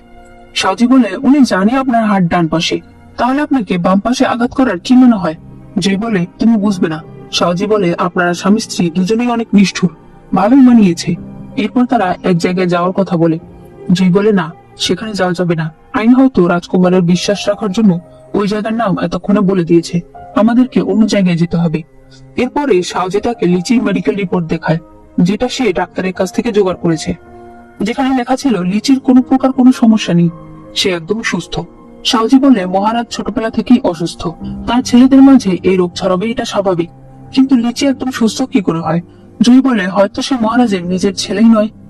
বর্তমানে জুই আইনকে বলে, আমাকে ক্ষমা করে দিও, আমার অহংকারের কারণে আমাদের মধ্যে ভুল বোঝাবুঝি হয়েছে, আর সেই পরিবার শেষ হয়ে গেছে। আইন বলে, সেই পরিবার লিচি শেষ করেছে। জুই বলে, তুমি কি করে জানলে? আইন বলে, আমি ভাইয়ের চিঠি পেয়েছি। তখন আমাদেরকে দেখানো হয় আইনের যখন চোখ ভালো হওয়ার পর সে বাড়িতে ফিরে এসেছিল, তখনই তিংহানের ঘোড়া এসেছিল, যেখানে তিংহানের রক্ত দিয়ে লেখা একটি চিঠি ছিল, যাতে লেখা ছিল লিচি আমাদের সঙ্গে বিশ্বাসঘাতকতা করেছে। জয় বলে, তার মানে তোমার ভাই বেঁচে আছে, তবে সে কোথায় আছে সেটা বের করতে হবে। তুমি চিন্তা করো না, আমি তোমার ভাইকে বাঁচিয়ে নেব। আইন তখন তাকে জড়িয়ে ধরে। এরপর বলে, আঘাতগুলো কি অনেক ব্যথা পেয়েছিলে? কিন্তু আমি কি করতাম? আমি যদি এটা না করতাম তাহলে লিচি অন্য কোনো উপায়ে তোমাকে মেরে ফেলতো। তুমি হয়তো নিজের চিন্তা করো না, কিন্তু আমি করি। তুমি কিভাবে এত সহজে আমাকে তোমার থেকে দূরে সরিয়ে দিলে? ওই দিন রোলেনের কথা আমি সব শুনেছি, আমি কি তোমার যোগ্য না? জয় বলে, এটা কি বলছো? আমি এরকমটা কখনোই ভাবিনি। আইন বলে, একদিন সবাইকে মরতে হবে। না জিনছি, একটা জিনিস কি জানো, ভালোবাসা ছাড়া হাজার বছর বেঁচে থাকার চাইতে ভালোবাসার সাথে এক মুহূর্তে বেঁচে থাকা কত শান্তির। আমি সবসময় তোমার সাথে থাকতে চাই। তুমি আমাকে কথা দাও, এরপর থেকে আমরা কখনোই আলাদা হব না, যতদিন না মৃত্যু আমাদেরকে আলাদা করছে। জুই বলে ঠিক আছে। এদিকে আমরা লিচিকে দেখি, যে কিনা তিংহানকে চরম ভাবে মারছিল, আর তাকে শুধু একটা কথাই জিজ্ঞেস করছিল যে ইমোর বাচ্চাটা কোথায় আছে। তিংহান তাকে বারবার বলছিল আমি জানি না। এরপর সে বলে তুমি নিজের রাজ্যের সঙ্গে ধোঁকা করেছো, নিজের লোকেদের মেরে ফেলেছো। তখন আমাদেরকে দেখানো হয় ওই যুদ্ধের পরে তিংহানের জ্ঞান ফেরে। সে বলতে থাকে বাবা মা আমাকে বাঁচিয়েছে, কিন্তু আমাকে জানতে হবে এর পেছনে আসলে কারা ছিল। এরপর সে লুকিয়ে দাফাং রাজ্যের লোকের কথা শুনতে থাকে। তখন সে বুঝতে পারে লিচি তাদের সঙ্গে মিলে এগুলো করেছে। সে যখন সেখান থেকে চলে যেতে চায় তখন তারা তাকে দেখে ফেলে। তাড়াহুড়ো করে তখন সে নিজের রক্ত দিয়ে সেই চিঠিটা লিখে আর ঘোড়াকে দিয়ে পাঠিয়ে দেয়। লিচি বলে তুমি ভাবছো আমি দেশের মানুষদের মেরেছি, তোমার বাবা মাকে মেরেছি? তুমি হয়তো জানো না, আমি তোমার ইউকেও মেরেছি। তাকে ভয়ঙ্কর বিষ আমি খাইয়েছিলাম। তিংখান চিৎকার করে বলতে থাকে আমি একদিন তোমাকে শেষ করে ফেলবো। লিচি হাসতে হাসতে সেখান থেকে চলে যায়। এদিকে জয়ী বলে তুমি আমার সঙ্গে চলো। আইন বলে না, আমাকে এখানে থাকতে হবে, লিচির উপর নজর রাখতে হবে। জয়ী বলে যেদিন লিচি সিংহাসনে বলবে সেদিনই তাহলে আমাদের দেখা হবে, তাই তুমি সাবধানে থেকো। এরপর লিচি আইনকে বলতে থাকে জিয়াং পরিবারের একটা সম্বন্ধ এসেছে, তাদের মেয়ে বিয়ে করলে তারা আমাকে 1000 সৈন্য দেবে। আমি যদি তাকে বিয়ে করি তুমি কি রাজি হবে? আইন বলে অভিনন্দন। এটা শুনে লিচি প্রচন্ড রেগে যায়। সে বলে তুমি কি ভাবছো এই যা কিছু আমি করছি সব সিংহাসন পাওয়ার জন্য? না, এগুলো আমি তোমাকে পাওয়ার জন্য করছি। তুমি কেন তারপর আমার কাছে আসতে চাও না? তুমি বলতে পারো না যে তুমি রাগ করবে, তুমি মানতে পারবে না? আইন বলে আমি আপনার ভালোবাসার যোগ্য না, আমি ভালোবাসায় ঠকেছি, তাই বাকি জীবন আমি মন্দিরে কাটাতে চাই। লিচি বলে যদি তুমি বাকি জীবন মন্দিরে কাটাতে চাও তাহলে এই রাজপ্রাসাদই হবে মন্দির, তবে তোমাকে আমার সাথেই থাকতে হবে। পরদিন আইনের কাছে একটি চিঠি আসে, যেখানে লেখা ছিল আমি জানি লিচি তোমার শত্রু, লিচির বিরুদ্ধে আমার কাছে কিছু প্রমাণ আছে, তাই আমার দেওয়া ঠিকানায় চলে এসো। এতে পেই। আইন এরপর সেই ঠিকানায় যায়। সে বলে তুমি প্রমাণ কোথায় পেলে? আমি যতদূর জানি লিচি সরাসরি দাফাং রাজার সঙ্গে কথা বলেছিল। পেই বলে সেটা আগের রাজা ছিল, বর্তমান রাজা আমি, কারণ আমি দাফাং রাজ্যের তৃতীয় রাজকুমার। আইন এটা শুনে অবাক হয়ে যায়। সে বলে তুমি রাজ্যের বিরুদ্ধে গিয়ে আমার কাছে প্রমাণ নিয়ে এসেছো, বলো তুমি কি চাও? পেই বলে তোমার আমাকে কেমন ছেলে মনে হয়? লিচি তোমার শত্রু, সে তোমার পরিবার শেষ করে ফেলেছে, তাই আমি তোমাকে সাহায্য করতে এটা নিয়ে এসেছি। আইন বলে ঠিক আছে, তাহলে ভবিষ্যতে যদি তোমার আমার কোনো সাহায্যের প্রয়োজন পড়ে তাহলে আমি অবশ্যই তোমাকে সাহায্য করব। পেই বলে কেন, তুমি কি চাও না আমার কাছে তোমার কোনো ঋণ থাক? আইন বলে আমার স্বামী অনেক হিংস্র প্রকৃতির, সে যদি জানতে পারে তোমার কাছে আমার ঋণ রয়েছে তাহলে তার ভালো লাগবে না। এই বলে সে চলে যায়। তখন জুই বেরিয়ে আসে। পেই বলে ও তোমাকে কত সম্মান করে? জুই বলে হ্যাঁ, কারণ ও আমাকে ভালোবাসে। পেই বলে আর তুমি, তুমি তো ওকে একটু বিশ্বাসও করো না। এখানে আমার সঙ্গে দেখা করতে এসেছে, লুকিয়ে তুমিও এসে গেছো। জুই বলে তুমি শুনতে পাওনি ও কি বললো? আমি খুবই হিংস্র প্রকৃতির, আমার হিংসা হয়। পেই বলে কিন্তু আমি তো শুনতে পেরেছি তুমি নাকি বেশি দিন বাঁচবে না। তারপর তখনই পেয়ের লোক এসে বলে রাজকুমার লিচি তার লোকজন নিয়ে এদিকেই আসছে। পেই তখন প্রচন্ড ভয় পেয়ে যায়। জুই বলে আমার সঙ্গে আসো। সে তাকে এক জায়গায় নিয়ে যায়, তাকে একটা গুপ্ত টানেল দেখায় আর সেটা দিয়ে চলে যেতে বলে। এই বলে তোমার এই ঋণ আমি অবশ্যই শোধ করবো। তখনই লিচি তার লোকজন নিয়ে চলে আসে। জুই তাদের সামনে দিয়ে পালিয়ে আসে। রাতে লিচি ঘরে এসে আইনের গলা চেপে ধরে। সে বলে তার মানে এই সব কিছু ছিল নাটক, তুমি তো জুইকে বাঁচিয়ে রেখেছো, সে তার সঙ্গে খারাপ ব্যবহার করতে থাকলে আইন তাকে একটা চর মানে। লিচি বলে ভালো, তবে তুমি কি জানো তোমার ভাই আমার কাছে এত মানার পরেও সে এখনো বেঁচে আছে। নিঃসন্দেহে সে এই রাজ্যের সেরা জেনারেল। আইন তাকে মারতে চাইলে লিচি তাকে অনেক জোরে ধাক্কা দেয়, কিন্তু পরে সে বুঝতে পারে আইন সামনের বক্সে গিয়ে ধাক্কা লাগবে, তাই সে নিজের হাত দিয়ে তাকে বাঁচায়। এরপর সে সেই বক্সটা খুললে সেখানে আইনের বিয়ের পোশাক বের হয়। লিচি বলে যদি ওই জুই না আসতো তাহলে কবে তোমার আর আমার বিয়ে হয়ে যেত। এরপর মহারাজের মৃত্যুর পর আমি রাজা হয়ে যেতাম, কোনো ঝামেলাই থাকতো না, এত মানুষ মারার কোনো প্রয়োজনই পড়তো না। এই সব কিছু হয়েছে জুই আর তোমার জন্য। সে তাকে জোর করে বিয়ের পোশাক পরাতে চায়। তখন আইনের দাসী এসে লিচির গায়ে চাকু ঢুকিয়ে দেয়। লিচি তাকে একটা ধাক্কা মেরে ফেলে দেয়। লিচির লোকেরা দাসীকে একেবারে মেরে ফেলে। লিচি বিয়ের পোশাকটা ফেলে দিয়ে বলে আমি চাই সিংহাসনে বসার দিনে তুমি বিয়ের পোশাক পরে আসবে আর আমাদের অসম্পূর্ণ বিয়ে সম্পন্ন করবে। এদিকে শাওজি জুইকে এসে বলে আমি খবর পেয়েছি তিংহান জেলখানায় বন্দি আছে। জুই এরপর জেলখানায় গিয়ে তিংহানকে বাঁচিয়ে নেয়। এরপর সে তাকে একটি বক্সের কাছে নিয়ে আসে। তিংহান বলে এটা কি? জুই বলে না, পরিবারের গণহত্যার দিন এরকমই একটা বক্স ছিল। তিংহানের মনে পড়ে ওই দিন সে বক্স খুলে জুইকে দেখতে পেয়েছিল। একজন যখন জিজ্ঞেস করে কিছু কি পেলেন? তিনখান বলে, না, এটা তো শুধু ময়লা পানি। এরপর সে চলে আসে। তিনখান বলে, সেটা তুমি ছিলে? জয় বলে, হ্যাঁ, আমি না পরিবারের একমাত্র উত্তরাধিকার, না জিনছি। ওই দিন আমাকে বাঁচানোর জন্য তোমাকে ধন্যবাদ। আজ আমি তোমার প্রতি কৃতজ্ঞতা প্রকাশ করার সুযোগ পেয়েছি। এই ময়লার বাক্স কিছুক্ষণ পর লোকেরা এসে বাইরে নিয়ে যাবে, তাই তুমি এর ভেতরে লুকিয়ে থাকো। এরপর পরদিন সকালে লিচি তার বাবার জন্য ওষুধ নিয়ে আসে। সে বলে, আপনি কেন বলে দিচ্ছেন না যে আপনার রাজ সেল কোথায় আছে? তার বাবা বলে, আমি কোনোদিনও সেটা তোমাকে দেব না, মরে গেলেও দেব না। সে বলে, লাভ কি? আমি আপনার একমাত্র ছেলে, আপনি মারা গেলে রাজ্য তো আমারই। মহারাজ বলে, তুমি আমার ছেলে না। লিচি তাকে ধরে বলে, তাহলে আপনি আগেই জানতেন, আর এই কারণেই একের পর এক বিয়ে করছিলেন, যাতে আপনার ছেলে হলে তাকে রাজা বানাতে পারেন। মহারাজ বলে, তুমি যত যাই করো, সেল তুমি পাবে না, আর আমি সেটা এমন জায়গায় রেখেছি যেটা তুমি কোনোদিনও খুঁজে বের করতে পারবে না। এরপর সে মারা যায়। এরপর লিচি বাইরে দাঁড়িয়েছিল, তখন এক লোক এসে বলে, তিনহান পালিয়ে গেছে। লিচি বলে, খুঁজে বের করো। এরপর দাসীরা বলতে থাকে, মহারানীর কবর থেকে রাত্রেবেলা আজে বাজে শব্দ আসে। যেদিন থেকে মহারাজ অসুস্থ হয়েছিল সেদিন থেকে এরকম শব্দ আসতে শুরু করেছে। লিচি বুঝে যায়, তার মানে মহারানীর কবরে রাজকীয় সিল লুকানো আছে। লুকানোর সময় যে শব্দ হচ্ছে সেগুলোই দাসীরা শুনতে পেয়েছে। সে তখন অনেক খুশি হয়ে যায়। এরপর দেখা যায় লিচি আজ সিংহাসনে বসবে। সে আইনকে বলে, এই দিনটা কবে আসার কথা ছিল, তবে তোমার আরেক জায়গায় বিয়ে হয়েছে, সেখানে বিয়ে ভেঙে গিয়ে তুমি আবার আমার কাছে এসেছো, মানে তোমার জন্মই হয়েছে মহারানী হওয়ার জন্য। আইন বলে, বিবাহিত মেয়েকে বিয়ে করে মহারানী বানাতে চাইছেন, রাজ্যের লোকেরা কি এটা মেনে নেবে? লিচি বলে, রাজ্য আমার, কে আমাকে বাধা দিবে? এরপর এনোজ ঘোষণা করে, মহারাজের মৃত্যুর পর যেহেতু লিচি একমাত্র রাজকুমার, তাই সেই এখন সবার মহারাজ। ওই সময় সেখানে একটি পেন্টিং রাখা হয় যেখানে লেখা ছিল, লিচি রাজদ্রোহী। আইন তখন বলে, ও বিষ খাইয়ে ওর বাবাকে মেরে ফেলেছে, আর দাফাং রাজ্যের সঙ্গে মিলে আমাদের রাজ্যের সৈনিকদের মেরে ফেলেছে। এই হলো তার প্রমাণ। ইউর বাবা সেই প্রমাণ দেখে সে বলে, এখন এগুলোতে আর কিছুই যায় আসে না, আমাদের কাছে আর কোনো রাজকুমার নেই, তাই রাজকুমার লিচিকে মহারাজ হিসেবে মেনে নেওয়া ছাড়া আমাদের আর কোনো উপায় নেই। সবাই তার কথাতেই রাজি হয়। লিচি খুশি হয়ে সিংহাসনে বসে, আর আইনকেও টেনে বসায়। তখনই জুই আগের মহারাজকে নিয়ে সেখানে চলে আসে। লিচি বলে, আপনি এখনো বেঁচে আছেন? তখন আমাদেরকে দেখানো হয় আইন আগেই মহারাজের কাছে গিয়েছিল। সে তাকে বলে, আমি একটা ওষুধ নিয়ে এসেছি, যেটা খেলে আপনার নিঃশ্বাস কিছুক্ষণের জন্য বন্ধ হয়ে যাবে, এর মাধ্যমেই আপনি লিচির হাত থেকে বাঁচতে পারবেন। কিন্তু আমার একটা শর্ত আছে, সেটা হলো আগে আপনাকে একটা কনফেশন লেটার লিখতে হবে যে না পরিবার কোনো রাজদ্রোহী ছিল না, মহারানী তার লক্ষ্য পূরণের জন্য লোক দিয়ে এটা করিয়েছিল, আর এর সাথে আপনিও জড়িত ছিলেন। এরপর মহারাজ সবাইকে আদেশ করে মন্ত্রী জিয়াংকে ধরে নিয়ে যেতে। লিচি তখন বলে, বাবা, আপনি ভাবছেন আমি হেরে গেছি? সে তখন চাকু নিয়ে আইনের গলায় ধরে। এরপর জুইকে বলে, ওনাকে মেরে ফেলো। জুই নিজের অস্ত্র বের করে। লিচি আবার বলে, তুমি ওনাকে মারছো না কেন? জুই বলে, পুরো রাজ্যের মন্ত্রীদের সামনে, সৈনিকদের সামনে আমি রাজাকে মেরে ফেলবো, যাতে আমার মৃত্যুদণ্ড হয়, আর আবারও ক্ষমতা তোমার কাছে চলে যায়। লিচি তখন বলে, এখনো চালাকি করছো? তুমি কি দেখতে পারছো না তোমার দুনিয়া আমার হাতে? আমি যতদূর জানি এই একটা মেয়ের জন্য তুমি হাজারবার মরতে রাজি আছো। আইন তখন বলে, আমাকে দিয়ে তোমার কাউকে ভয় দেখাতে হবে না। সে নিজেই তখন মরে যেতে চায়। লিচি বলে, তুমি কি পাগল হয়ে গেছো? লিচি সরে গেলে জুই তার অস্ত্র লিচির গায়ে ফেলে। আইন তখন এসে সেটা নিয়ে একদম তার বুকে ঢুকিয়ে দেয়। লিচি মাটিতে শুয়ে পড়ে। সে বলে, ভালোই হয়েছে, অন্তত তোমার হাতে তো মরছি। আইন বলে, এত সুন্দর মৃত্যু তুমি পাবে না। পুরো সিম লিটারের পক্ষ থেকে, ইউ এর পক্ষ থেকে, আমার দাসী লিচুর পক্ষ থেকে তোমাকে আমি ভয়ঙ্কর মৃত্যু দেব।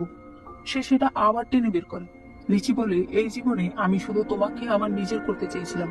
এই ব্রেসলেটটা আমি তোমার জন্য বানিয়েছিলাম, তোমাকে আমার স্ত্রী বানানোর পর তোমাকে নিজের হাতে পরিয়ে দেব। আইন, অন্তত ব্রেসলেটটা রাখো। আইন বলে, স্বপ্নেও না। সে সেটা ভেঙে ফেলে। কিন্তু ব্রেসলেট ভাঙার পর জুইয়ের কিছু একটা সন্দেহ হয়।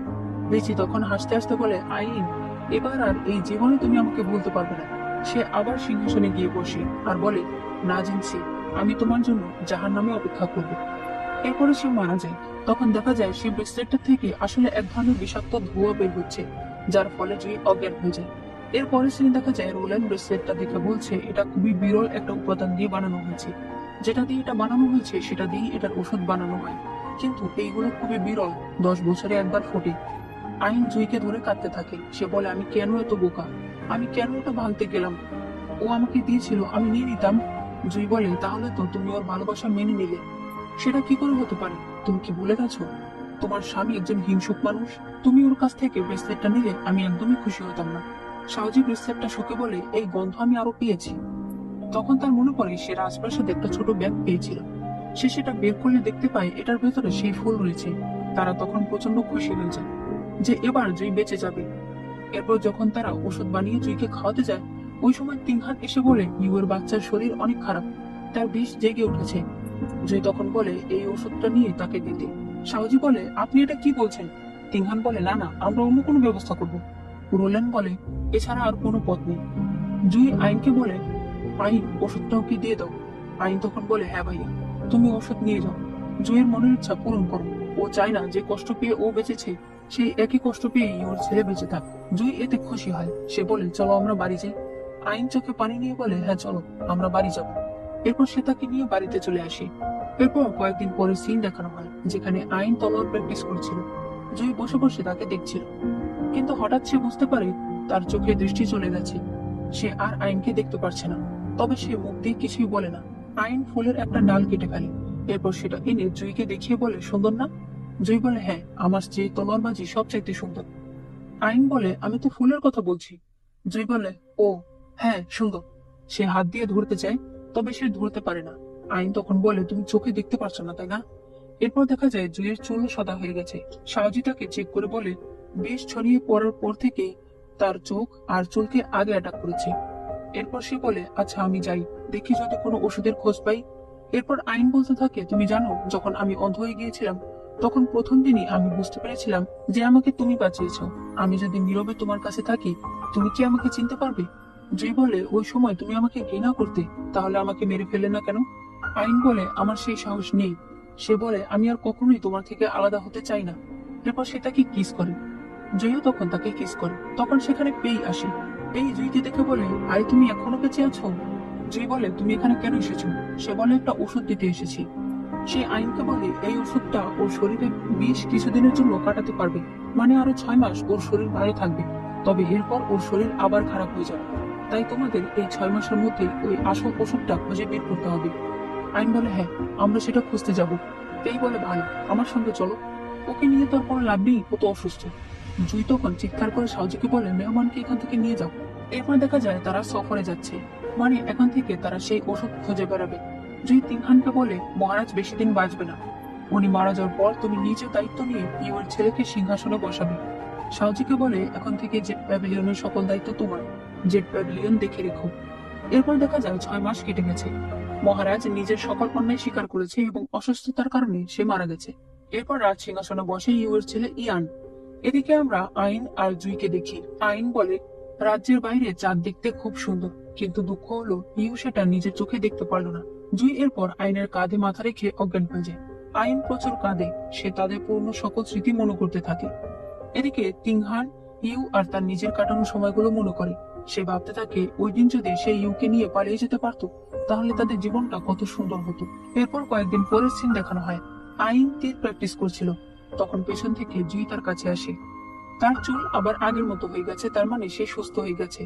তারা একজন আরেকজনকে দেখে হাসতে থাকে, আর এখানেই এই ড্রামাটি শেষ হয়ে যায়। ড্রামাটি আমার কাছে অনেক ভালো লেগেছে, তবে এন্ডিংটা আরেকটু ডিটেলে থাকলে ভালো হতো, আর মহারাজের একটা ভালো মতো বিচার হওয়ার দরকার ছিল। যাই হোক, তোমাদের কাছে কেমন লেগেছে সেটা অবশ্যই জানিয়ে দিও। অবশ্যই ভিডিওতে লাইক করো।